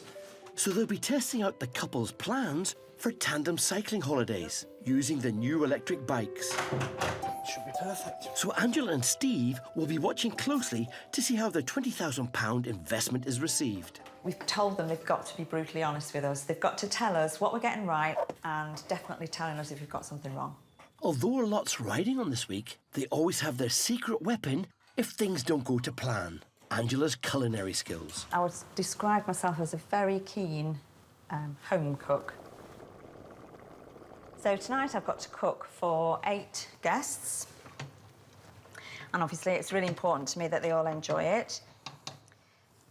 As Steve says to me, the worst thing that could happen on a dinner tonight is that we run out of alcohol. So that'll be 5 o'clock. So I've only now got an hour to get all these bits and pieces done. It's always the same. You think you've got loads of time, and then you look at your watch and you think, where did that hour go?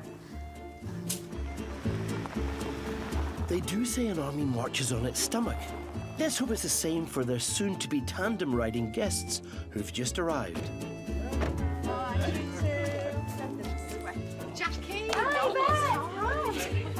And are already wondering about their cycling-filled week ahead. I'm a little bit nervous about going on a tandem again because the only time I've done it, I did actually fall off. This is going to be a completely new experience for us. We've never been on an electric bike, have we? So we are really looking forward to this. We are. We think it may be the way forward. Yeah, It may be the way forward. Yeah. And we might be able to tackle longer rides or hills. Before we go bike riding and I lose you in the sunflower fields, can we just have a quick hello and welcome to Chateau Kayak? And hope you're all going to have a lovely time.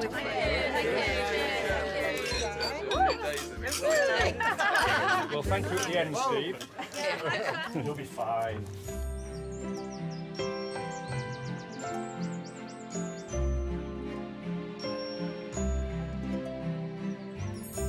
At Chateau Maroy, it's also a very important day for Belinda and Lee.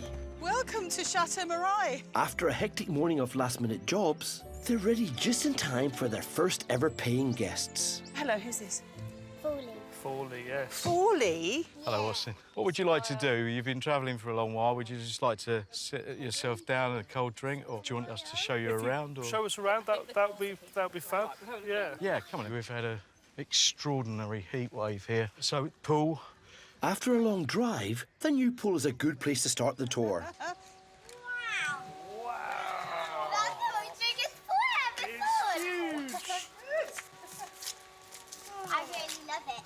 Good.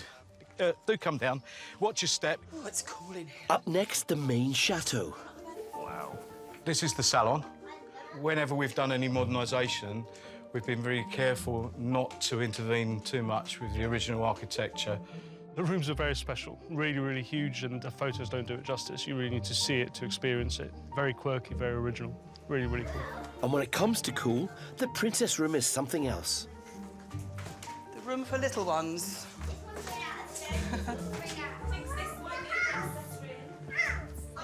That's the first time someone's used that rocking horse. That's really nice, actually. We bought it especially for here. So, Maya, do you know which bed is going to be yours? Can this bed be mine?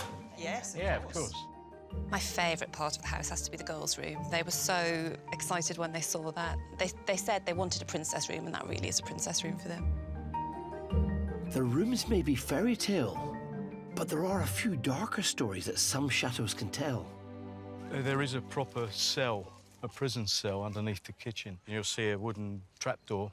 Apparently, if you were a lord and you had a chateau in a remote area, you had to have a holding cell so that if there was some bad doer, you could lock them in it for a week or so until someone from the main town come round on the wagon and threw take them in. them. Yeah, take them away, yeah. Well, there you go, Austin. If you misbehave. With the guests happily settled in, Belinda and Lee can relax for the time being. This has been a testing time for both of us, and I think what I've learned is we work really well as a team, and our skills complement each other. I think we've both impressed one another by what we've achieved and what we've done. Yeah, yeah. You're not lost for words. No, you're a proper trooper, Belinda. Oh, thank you. You get stuck in and you stick your back to the wall and do it. And I think I couldn't think of anyone nicer to do this with. Oh, thank you, Lee. It's true. Belinda and Lee's first house rental has started without a hitch. I can't wait to see how they get on hosting their first paid event in the Chateau's donjon.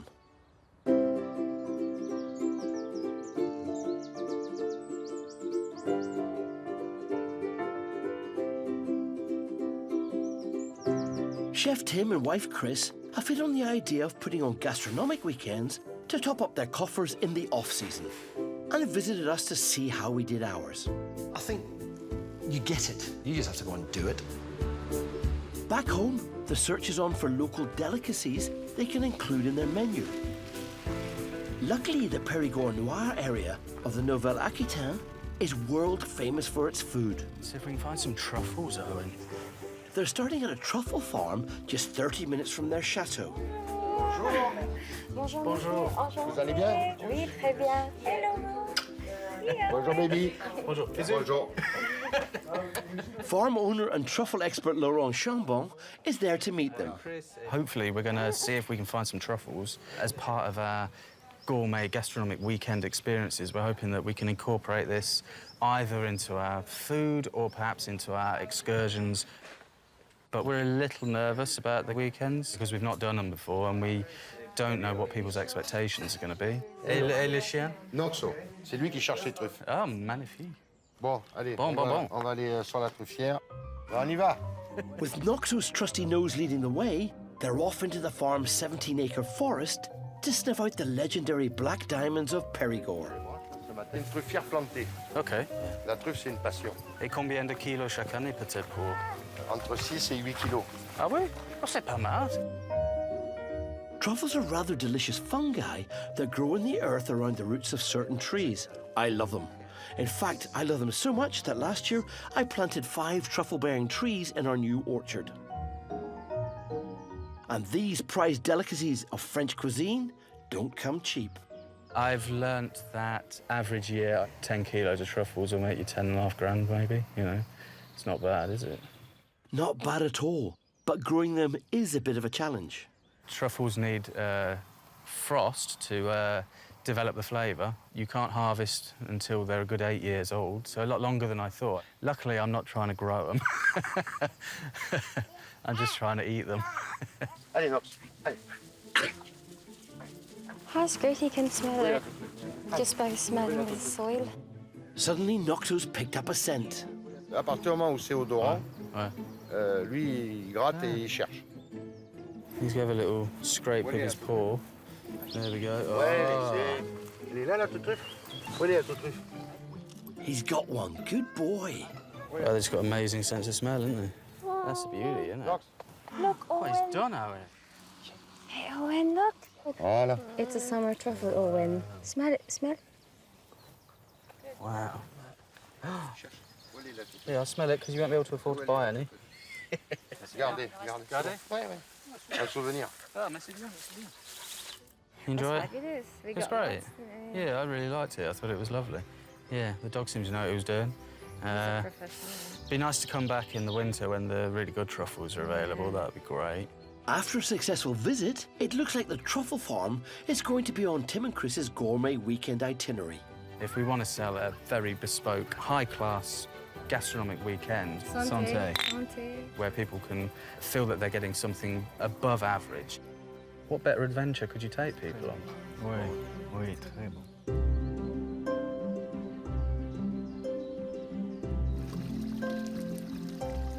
I know you all want to know about these electric motors. We do. In southwest France at Chateau Kayak, Angela and Steve's guests are about to put their first ever tandem tour to the test. It's got 4 settings: off, eco, trail it's called, and it's got boost. They do say you never forget how to ride a bike, but these electric tandems are no ordinary cycle.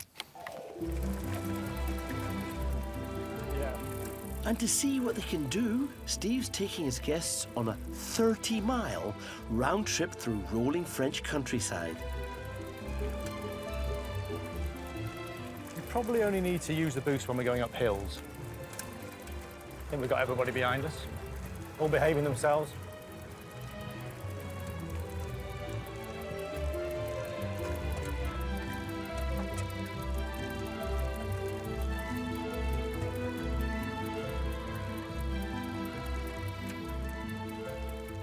OK, guys, we're just going to pull up over here. Yeah. It's off. I definitely have worked pretty hard going up the hills despite having a motor on. I haven't worked hard. Yeah, you want one? I want one. Yeah? I might trade him a car. That boost going up the hill, dream. I haven't broken into a sweat yet. The electric-powered bikes are proving to be a great success. Do you know, it's actually going far better than expected. The scenery's been fantastic. I've had no complaints so far, so I'm really, really pleased. But it's not all about the wheels of steel. The stop-offs along the way also need to hit the spot. This is a nut museum. It's one of the local producers in the area, and they take hazelnuts and they make different things out of the nuts. Ici, à la station, vous voyez que quand on a récolté la noisette, on y trouve du bois, de la terre, hein, Clearly, Angela and Steve's guests are being treated to a truly French experience. Possibly a little too French for some. It was a little bit too much for my GCSE French. I felt I understood a petit peu of the nut production.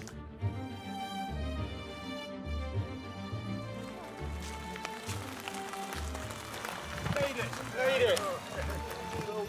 Well, at least there's another pleasant cycle back to Chateau Kayak and a final thumbs up. Thank you. No, you judged it perfectly, Steve. Really good. Great. It was fantastic. Really good. Ready for tomorrow? Sorry? And what more can you ask for after a long ride and the conquering of a few hills?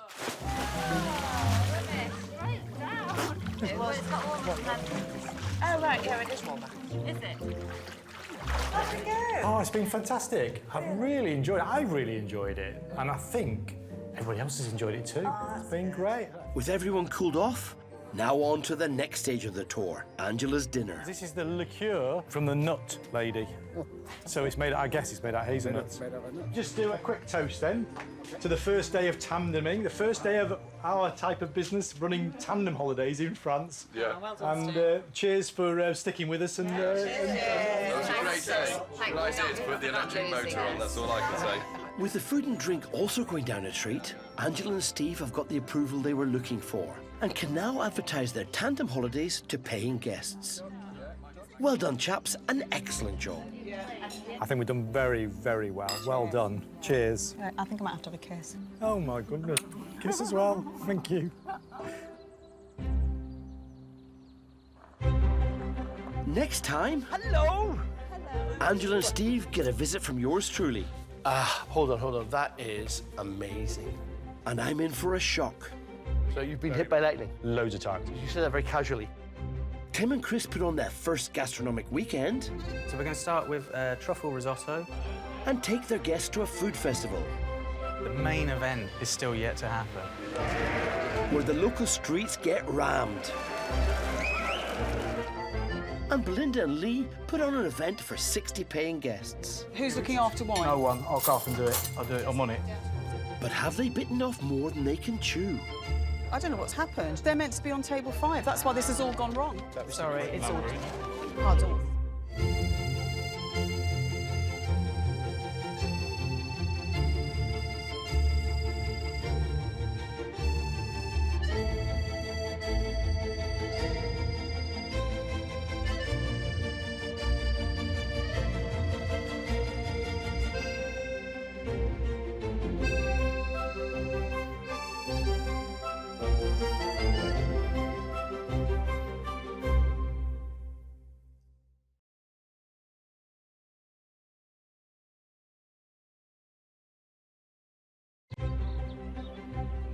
I'm Dick Strawbridge, and along with my wife Angel and our 2 children, we spent the last 4 years turning an abandoned chateau into our dream home. No way! It's not just where we live. And you're in charge of the kitchen. It's where we work. We're in business. And it turns out we're not the only Brits who have crossed the channel for the chateau life. Dinner time! Now Angel and I are back, guiding more owners on their chateau adventure. How big's your pot of gold? Not big enough, I'm afraid. If you stand from where I'm standing, I think it looks quite lovely. Go, go, go! We'll work with some familiar faces and some who are new to chateau life as they battle to renovate their homes. Come the next nuclear holocaust, this will be what's left. And make them work as businesses. You got everything done on the list? No. Ta-da! There'll be ups and downs. This glass breaks, there's going to be more euros in my swear jar. But however hard the going gets, for these plucky Brits, their homes really are their castles. Today, 2 chateau owners put on their first foodie weekend. So we're going to start with truffle risotto. But there's mischief on the menu. We've not got a babysitter tonight. We're losing him, we're losing him. Hello! I head south to help with the chateau roof. This beam here, that beam's not attached. It's going to fall down. We're one down. We're one down. And I'm in for a shock. So you've been hit by lightning? Loads of times. So that very casually. And as 60 hungry guests descend on one chateau... The wine for this evening. This has got to go in the fridge. Oh, Jesus, is it? Have its owners bitten off more than they can chew. I don't know what's happened. They're meant to be on table 5. That's why this has all gone wrong.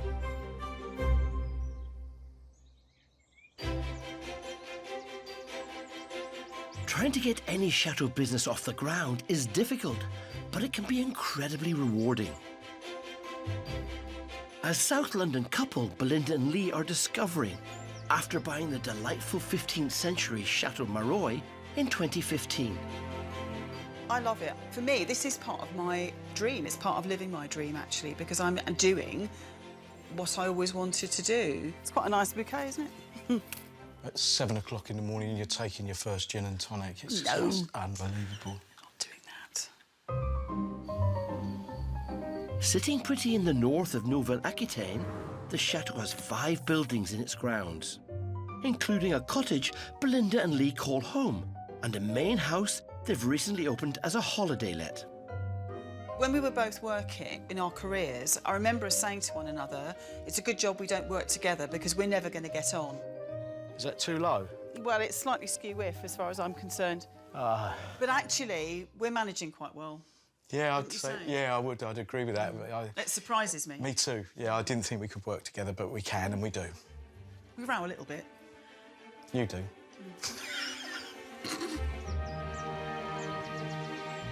This summer, Belinda and Lee have already welcomed their first ever paying guests. Pool. Wow, I really love it. Good. And the plans for their new chateau business don't end there. We are intending to try and run one event every month, whether it's a musical soiree, a drama, or it could be a murder mystery, just something that we want to do. They've already held one free do for local walkers. But tomorrow the stakes are even higher. They're putting on their first paid event, a soiree in the 650-year-old Castle Keep, or donjon. Look at it, the state of it. OK. But it needs some TLC before the £22 a head dinner and jazz event. Belinda and I are under tremendous pressure to get this right. It's the first major event that's being paid for, and it's going to set us on the path to our business here for the forthcoming 12 months. There, yeah. Although retired lighting designer Lee is in his element, Trying to gauge the correct height to hang these, because I want them to hang like a pendant. he's underestimated how much needs to be done. Yeah, that's fine. Timing-wise, I'd allocated about an hour and a half this morning to do the electrics, and it's now well into early afternoon. I haven't done any of this for years, but it never leaves you. It's like riding a bike. I think we're going to do it. You've just got to knuckle down and get on with it. Lee's not the only one back in the saddle. Belinda, who's worked as a cook, is in charge of the food. It's not a lot, but I need to supplement my vegetable dish. I'm not sure how far those are going to stretch for 60 people. But anyway, I'm going to pop them in. Lee's onto his next job, building a stage from old wooden pallets. 2 more to go. Chateau help Tony, and 2 of the musicians, Bruno and Mike, have rocked up to help. Le grand tapis que l'on avait avant, avec les poils longs comme ça.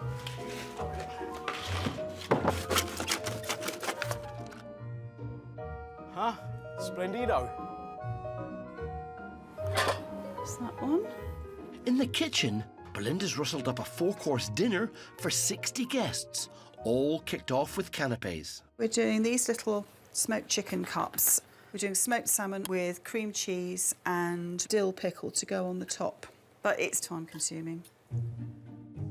Sounds good, but that's a lot of prep with only a day to go. In the donjon, the stage is set. Let's get the benches down. And the chaps have moved onto the tables. One possibility. Table here. Yes? Here, here, here. Can we try this? Yeah, let's do it. Well, we're up against it. I mean, it is what it is, Mike. Yeah. And it was too late to change it. So here, and then when the music plays. Return. It's okay. Yeah. Right here with the band. It's perfect. Sorted. You happy, Mike? No, I think it should be that way, and that one can stay where it is. Or maybe not. The angle there is... Right, shall we try that one this way? Yeah. And then if it doesn't work, we just change them around again. Right, I'll just go and get Belinda. She will have a view, and I'm pretty sure I know what her view's going to be. It'll be totally different to ours.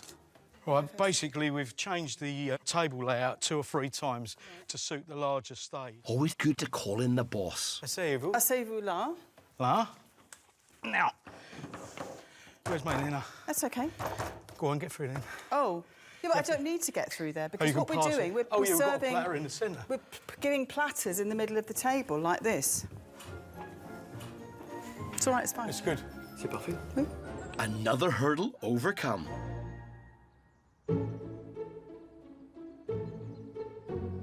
Further south is the gorgeous 19th century Chateau Kayak. It's belonged to outdoor enthusiasts Angela and Steve since 2004. When we first saw it, we just fell in love with it. Coming down the tree-lined drive, it just was beautiful. Going out into the garden and seeing the river and being so close to nature and stuff, it was just lovely.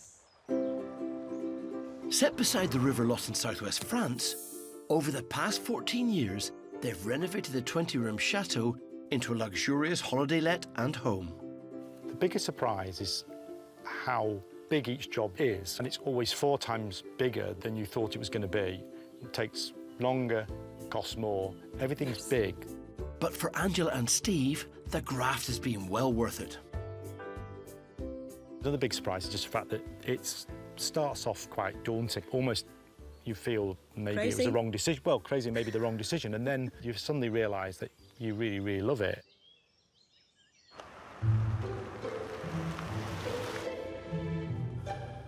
Today I'm paying Angela and Steve a visit because they've got a loose beam in their tower roof they need my help with. The first look at a chateau is always a special one. There we go. We like a tower. Oh, they got a round one and a square one. It's greedy. That's just greedy.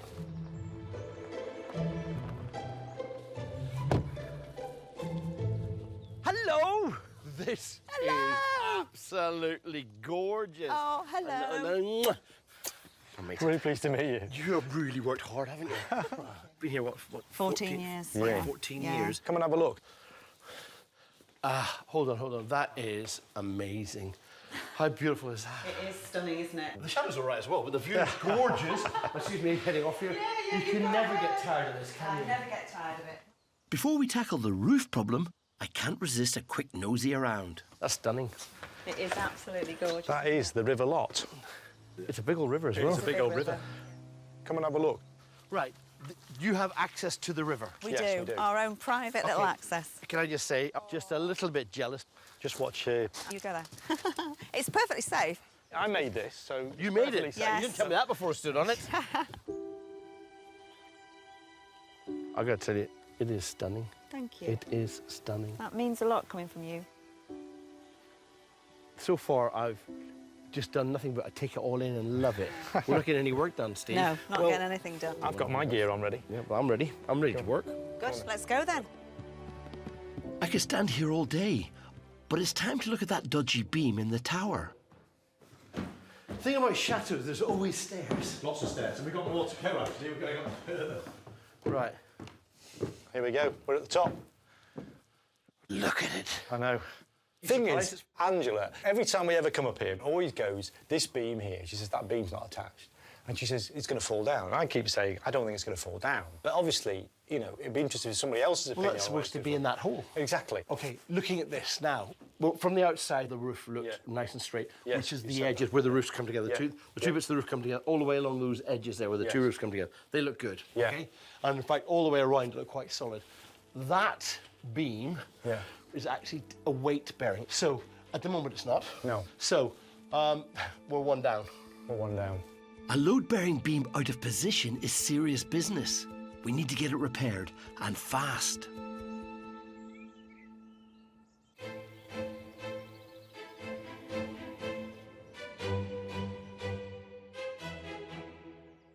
This is a 19th century Chateau de Mitim. It has 20 rooms, 7 acres of land, and is home to married couple Tim and Chris, and their 1-year-old son, Owen. It's lovely, it's big, it's luxurious. It's something we've done all on our own with just sort of blood, sweat and tears kind of thing. It feels good. Located in the Dordogne, Tim and Chris originally opened the chateau as a boutique B&B. This summer they relaunched as a whole house holiday rental, so they can spend more time together as a family. It's kind of win-win. We can relax knowing that the guests, they're having a great holiday, looking after themselves. And we'll have more family time together. Their first fully booked summer has been a big success. But now, with the off-season approaching, trained chef Tim and Chris are about to launch a new venture. We want to look into gastronomic weekends and see if it's something that we can do here. We think it could be a really good revenue of income for us. Merci bien. C'est gentil. Merci. It's the day of Tim and Chris's first ever gastronomic weekend. With 8 guests due in around 6 hours, they're prepping a feast of regional delicacies. Tonight we're doing a 6-course menu, all local products, heavily themed on the Périgord Noir, what we grow here. We're going to start with truffles, then local trout, duck, local goat's cheese, and then hazelnuts are going to be the theme of the dessert. An autumnal tasting menu. It's important for us that this test run of Food Lovers Weekend, that it works because it will help us generate more income during the quiet times. Oh, it's going to be great. I'm very optimistic. This is kind of what I like to do, really. Nice dinner parties, different things on the menu, try out new things, see what works, see what doesn't work. This one is going to be like a proper learning curve for us and have a go at cooking. Oh, someone's arrived. Who's that? No time to relax. The first guests are here 4 hours early. Martin. Tim. I'm very well, you? Very good, yeah, very good, thanks. Great to meet you. Do you want to come in? Yeah, we'll leave for a minute, yeah, exactly. Yeah, no problem. We've learned that food is only half the job on these weekends. The rest is down to spoiling your guests rotten. Snooker if you want to play snooker, British TV next door if you want to watch TV. I've got a bit of prep to do. Feel free to have a swim. Whatever works for you. Well, Tim's got front of house sorted. Fingerprint. Chris is happy prepping everything behind the scenes. I'm all right doing the service, but I'm a bit anxious chatting with people.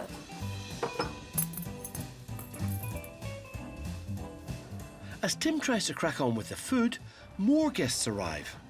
How you doing? Nice to meet you. And you're Stephanie. Stephanie. We'll try and look after you as best we can. Of course you will. I'll let my dad entertain you for 5 minutes. There are really sort of 2 aspects to the job.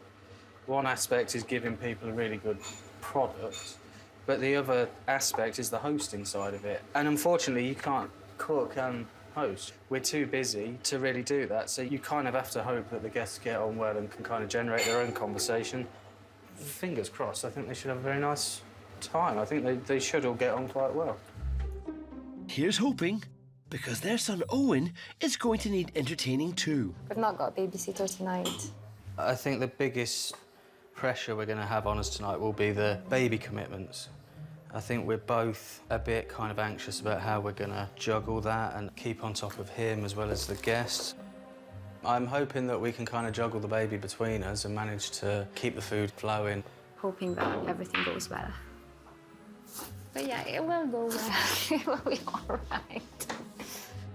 Angel and I know all about hosting when you've got young children, and it's a tough juggling act. Hello. Bonsoir. Hi. They've wisely brought in some backup. Hello. Amelie, who lives locally, has arrived to help Chris with the service. Babe, are you going to do drinks? Yeah, okay.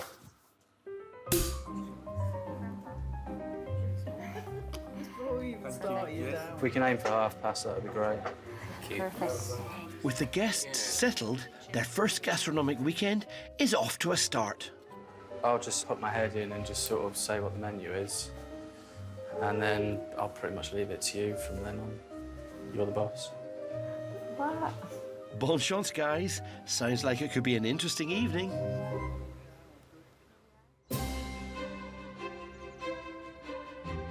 At Chateau Mareuil, it's also the day of Belinda and Lee's first gastronomic event. The donjon is now set for their 60 guests to enjoy a 4-course meal with wine and music. But with just 5 hours until the guests arrive, there's still a ton to do. I'm cooking between the two kitchens at the moment, mainly because of ingredients, utensils, hob space. I need some more salt. Lee is out buying gallons of wine and other last-minute essentials we'd forgotten about, and he's been gone quite a long time, so I hope he's all right, because there's loads for him to do, absolutely loads in the donjon for tonight. Time's really precious today, so I'm beginning to feel a little bit panicky. It's really important this event is a success. And off we go. As Belinda and Lee hope similar future events could help the chateau pay its way. Just as well, Belinda's friends from the UK have turned up to help. Oh, genius. Liz, Karen, and Karen's daughter Daisy. Oh, lovely. OK, I'll go and grab the salt. The Wanderer has returned. The wine for this evening. This has got to go in the fridge. Oh, Jesus, that's heavy. We need 4 more knives. Is that all? Well, for the 7 tables, yeah. Let's have a look in the dishwasher. No, there's none in here. Well, I'll go and rob the Jeet from some then. Lucky if you find any. Have a look in Tony's. Tony, he's got cutlery. I bet he's ordered all of it. He's probably got dozens of it. First up, their own cottage. The newest crisis we're facing, we are short of 4 knives. None of these things sound a lot. What it is, when you're up against the deadline, it all absorbs your time. 1 there, so there's 2. I'll bet Tony's got some in his place. Is that all you got? Yeah.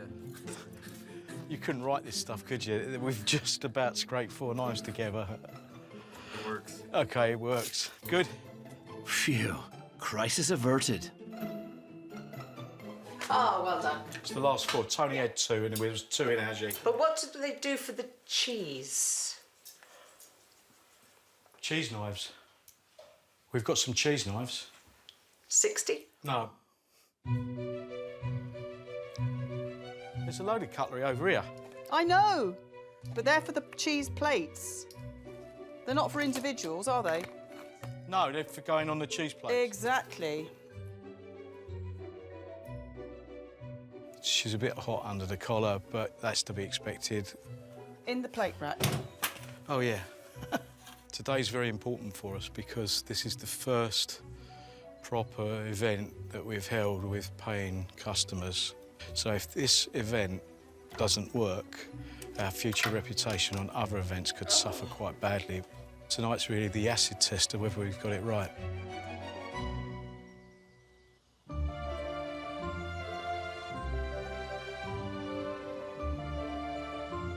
Just over 100 miles south at Chateau Kayak, I've come to see Steve and Angela to help them with their loose roof beam. I think the problem for me is that I think if I see one gone, I'm thinking there's probably a reason if one's gone. Thank you. That's it, exactly. We need to get that beam back in position. But before I get up a ladder, something else has caught my eye. This is so different from the rot we have. Yeah. This is not woodworm. No, that's termite. But look at it. I know. And this as well? Yeah. See, it's incredible, isn't it? I'd start my own little termite war. Yeah. Just I wouldn't trust anybody. I think it's because it's so high up, people forget about it. Don't come up here very often. Have you treated it yourself, or has that been done by? It's been treated probably 15, 20 years ago. That's what all these little roll plugs are. They would have been the point where they injected the chemical into the beams, and that's what seals the beam so the termites can't get in. Termites are a serious menace in southern France. Here, thankfully, though, they're long gone. But it's not just creepy crawlies this tower's had to contend with over the years. The problem we have got is, and it's not easy to see, but we have had hailstorms here where we've had 1 kilo-sized hail. That's actually called warfare. They actually do come through the slates. They're that big. It's dangerous when it does that. If you go up there, the lightning conductor that's on the roof comes through, and that's bolted through up there. So you've been hit by lightning? Loads of times. So you said that very casually. Well, I've got used to it now, because the thing is, what happens is before, when you leave your TV plugged in, what happens is TV blows up. So the lightning hits the lightning conductor, and there's a square section, steel, that runs right down the roof, goes straight down into the ground. But we get a bang. When we get hit by lightning, we get like a crack, a bang, and when it hits the lightning, it hits the turret. It's not very often. I always thought, because you were down south, nice, sort of lovely, gentle weather, mild and all the rest of it, they are getting lightning storms and hail the size of a football. It's a bit scary, really. So you got lightning striking you, you got huge big hailstones, and the termites are eating it. Apart from that, this is really... Yeah, it's done pretty well, really, hasn't it, for so many hundred years? Joking aside, this roof needs to withstand anything Mother Nature can throw at it. Time to get to work. You need to get it stopped. Stop any more degradation.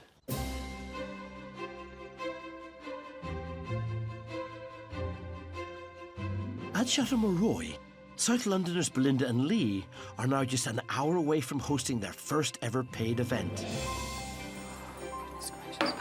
For £22 a head, their 60 guests will be fed, watered and serenaded by a local jazz trio.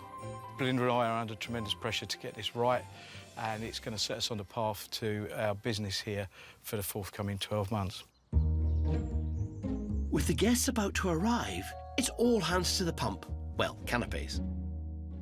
Where are all the plastic glasses for the champagne? They should be in there, but I They're don't know not. where they've got... Well, And they're not. Oh, here we go.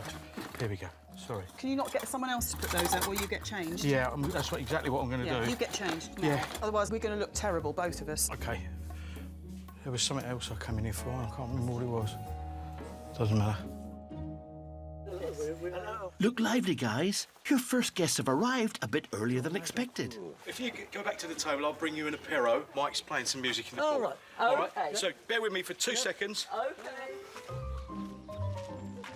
Ordinary, it wouldn't have been a problem, but it's been a bit of a fraught day, actually. Oh dear. Keep calm and carry on, Lee. Would you like cassis or would you like pêche? Pêche, s'il vous plaît. Cassis pour moi. Cassis. S'il vous plaît. Bonsoir, good evening. Hello, welcome to Chateau Mitim, and thank you for coming. I was shaking, I was actually shaking. I thought I'd be fine. Up until now, it's all been in the head, but to see these people all dressed beautifully and it's a nice evening, it's going to be great, I'm really sure of it. The evening's got off to a good start. You can't have got through 25 litres of white wine. Perhaps too good. Is there no white wine in the bar? I'll have a look. No, we've got all rosé and all red, but only 10 litres of wine. I'm not sure what's going on, because Lee went this morning and to buy white wine, and he seems to have run out, and I don't know how. So they're going to have to drink rosé. Could be worse. Anyway, time to start on the food. The canapes were lovely. Very fresh, very nice, beautifully made. What can you say? What a beautiful setting. I'm just looking forward to the meal. Good evening, ladies and gentlemen. Dinner is now ready for you. So if you'd like to come back through the gate and down the drive and into the donjon. 2, 4. We seem to have too many on table 7. Yeah, that's what we just said. We're just looking at it now. But as everyone files in, there's a hiccup. I don't know what's happened. Lee changed But table, no, because they're meant to be on table 5. That's why this has all gone wrong. You've changed it all. I didn't change it all. Because 5 was originally there. That's why. It was 1, 2, 3, my plan, 4, 5. But when I was in the 6, kitchen, I 7. asked you if that was the correct number. Pardon. Sorry, I've made a mistake. I think it's fine. They're very happy to sit there. They're with friends over there, so they're Okay. quite happy. Disaster avoided. It's on with the evening.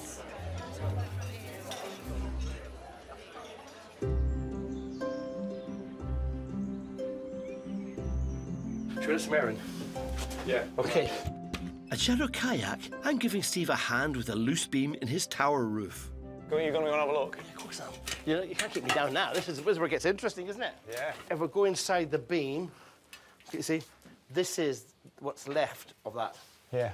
I think insects have got inside, basically eating away at the wood. If we blow out all the crud that's in there, all the sort of detritus, we can ratchet this onto the main beam, and which means nothing will move. The termites that were here 15 years ago really went to town on this timber. Before we get the beam back into position, we need to clear out the cavity it should be sitting in. Tell you what, I'll go and get the leaf blower, because that'd be a good way of blowing it out. Good man. This is a part of a chateau people don't usually get to see. And it's not very glamorous, but it's actually very, very clever. The loose beam is load-bearing, so it needs to be put back into place and secured ASAP. You reckon we're clear?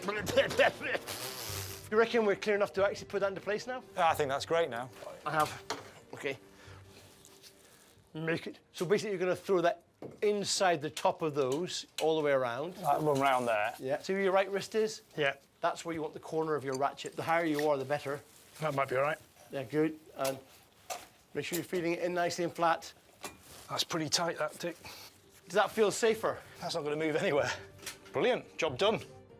At some point, these beams will need to be properly secured, but this temporary fix will do very nicely for now. That's been great, Dick. Okay, no, mate. Yeah, I'm glad you've come up and made me feel much happy about my roof. Do you know what I like? I like the fact I get to see your roof. I'm really pleased that finally the beam has got put right. It's not every day that Dick Strawbridge comes to visit, so it has been a really amazing day. That was a lot of fun. Thank you very much. Yeah, well, thank you very much, too. Thank you very much. It's been brilliant. Thanks for all your help. Lovely. Thank you for having me. Oh, it's been, yeah. Right, okay. Yeah, all right, have a safe trip. Take care. Lovely to see ya. Bye. It was nice to speak to somebody else who's got a chateau, who's gone through a lot of the experiences that I've gone through as well, to get his knowledge and show him my problems and get his view on them. It was brilliant.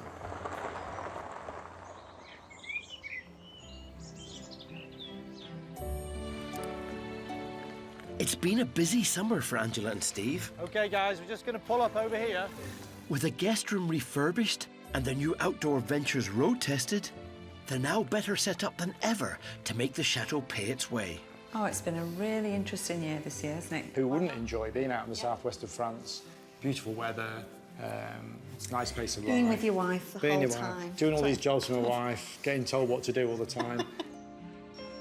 But take it from me, chateau owners can never rest on their laurels. And Steve and Angela are already looking forward. We've got another couple of bedrooms that we're decorating. We've got the gates to sort out, tandems and turrets. Will start in the next summer season, Yeah. so we're preparing for that now. But we're hoping that that will be a bit of income for us, which we need to pay for the Renovations and the upkeep of the chateau. We just need to get the message out there now and get people through the doors.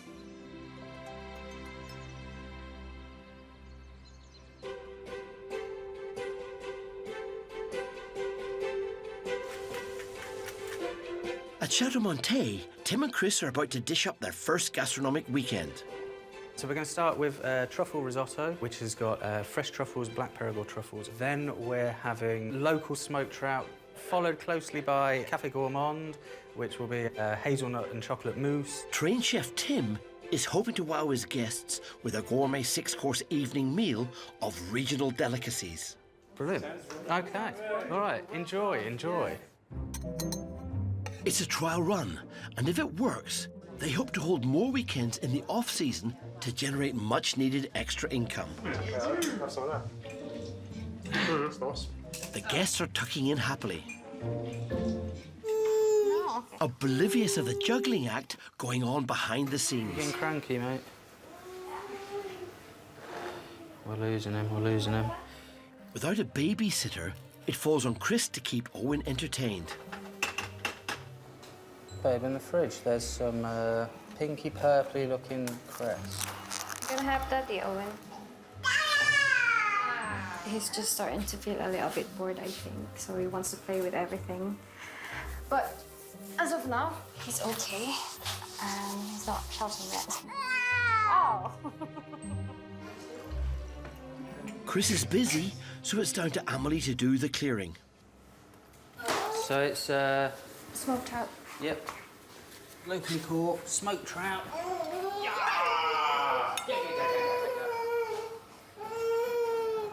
I remember when hours were this age. Little children are a handful at the best of times, never mind when you're trying to run your own business.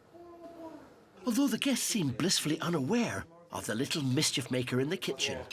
Tasting some of the locally smoked trout, it's actually quite nice, actually, knowing that it's just come from literally the river down the road. So far, so good. Quick iron, quick iron, quick iron. Now Tim needs to get out 8 plates of duck with carrot and saffron puree. It's on the plate, babe, it's on the plate. How are they for wine? I was just going to ask when the next course comes out for another bottle or so, because that one seems to have vanished, unfortunately. Quick iron, quick, quick, quick.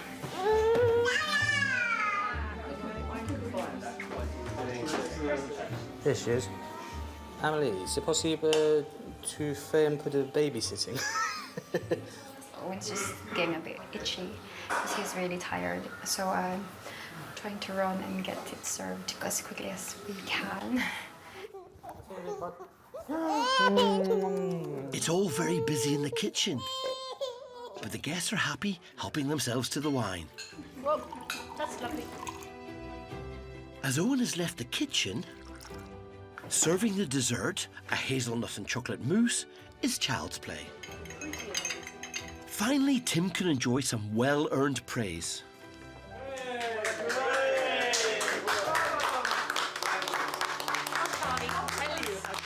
Excellent.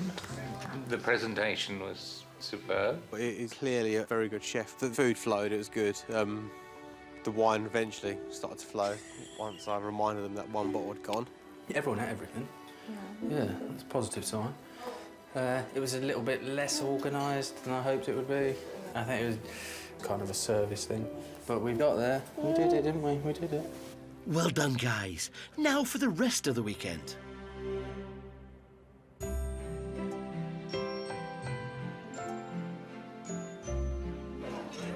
Welcome, thank you very much for coming this evening. At Chateau Morroy, Belinda and Lee's first ever paid event, a musical soiree with dinner, is just getting started. I hope you have a great evening with us. Thank you. As their 60 guests tuck into the starters, Is that all the potatoes? Another tray. In there? Yes. the heat is on in the kitchen. All the vegetables hot enough, potatoes are hot enough, the chicken's in there. Belinda and Lee hope future events like this one will help the chateau pay its way, so there's no room for mistakes tonight. I'm just worried about time now. I don't want them to have to wait too long between courses. And also, Dave's looking after wine, Lee, isn't he? No. Dave, who's looking after wine? No one. I'll go off and do it. I'll do it. I'm on it. I think it's because you're not getting any feedback. You think it's all going wrong. It's not. You should just go take 2 minutes out and go and have a look. OK, I'm on it. Just go and have a look. Once the main course is out, I'm going to feel so much more relaxed. Well, I don't think relaxed is a word, actually, in my vocabulary today, but I will feel a lot more confident that we've got the evening underway. The wine's going down quite quickly, but I think because we're mainly English, the wine's going down a lot quicker than it would be if it was just French. Everything so far, although it's been a bit stressful, quite stressful, seems to be going fairly to plan.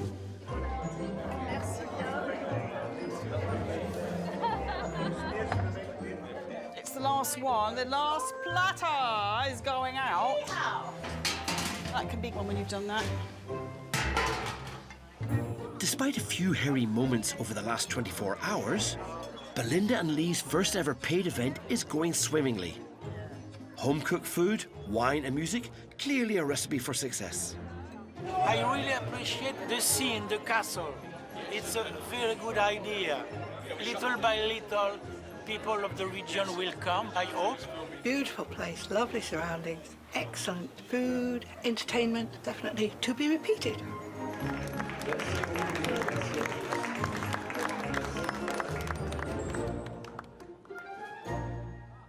There was one point this evening when I honestly wished that we'd never, ever done this. And no, seriously, I was really close to a breakdown. Yeah. I felt myself on the verge of a nervous breakdown. But think of the positives here, right? When the crowd came in through the doors, the room looked fabulous, fabulous. And they were all going, ooh, what's this? Oh, really? Yeah, really good, right? I think this was a successful event. I've got it in my heart. Belinda and Lee have come a long way this summer. That's amazing. It looks like a ballroom. They've got the chateau ready for guests. We've had an extraordinary heat wave here. Welcomed their first holidaymakers, and now held a successful paid event. 6 months ago, this was just a dream. We planned it, thought about it, and we've done it. They've done a cracking job, and after all that hard work, are in a great position to really move their business forward. What I got was people wanted to come back for They want more, don't they? They want more. This is opening up all sorts of possibilities. All sorts of possibilities for us. Now it's all done, I feel really proud and really happy that we've done this. Oh, ouch.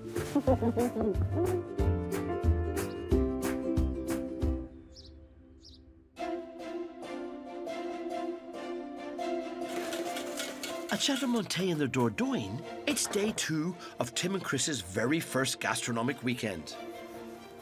Oh, well, last night was good. It was a success, I believe. Good morning. Morning. How did you sleep? Yeah, very well. Martin and Steph are the only guests who book for the whole weekend, so breakfast is a relaxed affair. Yeah. Wow. Coffee's on its way. Brilliant. Thank you very much. Thanks very much. Can you get through all of those? No. The plan is to take their guests to the nearby market town of Sarlat, where there's a food festival on. This is the weekend that they drive down all of the sheep off the hills from around Sarlat, bring them down through the town, and then there's a big celebration to honour the farmers. And we all sit down and we spit roast lamb and Saladay's potatoes, and it's a big communal feast. We're going to have lunch there. We're going to buy some stuff, and from what we buy from the market, that's going to be what they're having for dinner. We've never been before, so it was an experience for us as well. So it's going to be a bit of guesswork and a bit of luck, I think.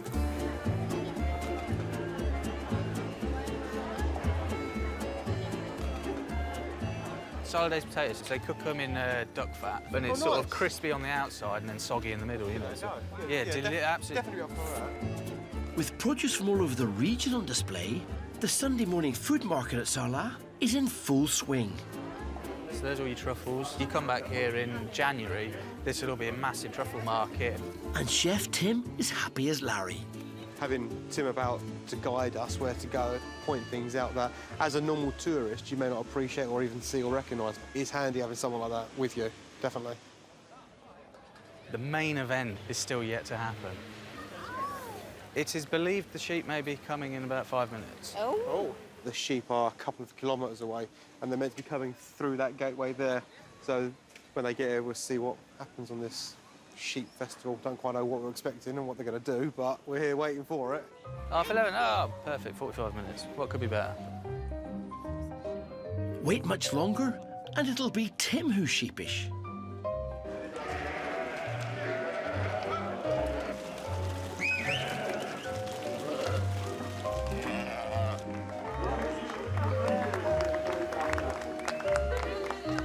One not-so-short wait later, it's time to try that local spit roast lamb. Well, the portion sizes are huge. French are very connected to their food, you know. Yeah. Let's head down the road. So we'll leave you to sort of have a bit of a wander and meet you back at the chateau, a bit of supper, a bottle of wine. Yeah, that'd be very nice. Yeah, put the telly on. Hopefully the weather still holds out. All right. All right, we'll have a nice day and we'll see when we get home. Brilliant. A bientôt. A bientôt. See you later. See ya. Enjoy. Talk about that way, eh?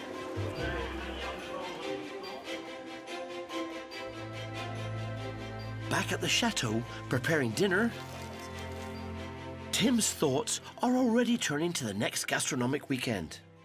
You know, the next one might specifically be pitched around the truffle markets. Each one's going to be quite different. Good times to be had, I think. As the Dordogne evening draws in, supper is served. This is lovely. This is what it's about, isn't it, really? This is the sort of local wines and some yeah, cheeses. yeah. And there's a chance for some valuable feedback. Today, we've never been before. We really didn't know what it was going to be like. It would be nice to have a bit more of a structure to the weekend. Next time. The first weekend is always the hardest, and you've learned a bucket load. Well done, Tim and Chris. I think the weekend's gone really well. I think considering we didn't really know what we were letting ourselves in for, as a trial run, it's gone well. With the change to the way they run the business, Tim and Chris have a lot to be proud of this year. This season's been an absolute breath of fresh air, I think. We've had a lot of time back. It's way better than doing the B&B. Less work, it's taken a hell of a lot of pressure off. We've also got a lot of jobs done. The pool's been a great addition, balls court. Tim and Chris have set their business up brilliantly for the next summer season, and underlying it is their most important achievement of all. I really love being a mom. Yeah, Owen loves it too. We've got lots more time together as a family. This is the whole reason that we moved to France. It's got the potential to give us an incredible life, you know, an unbelievable life.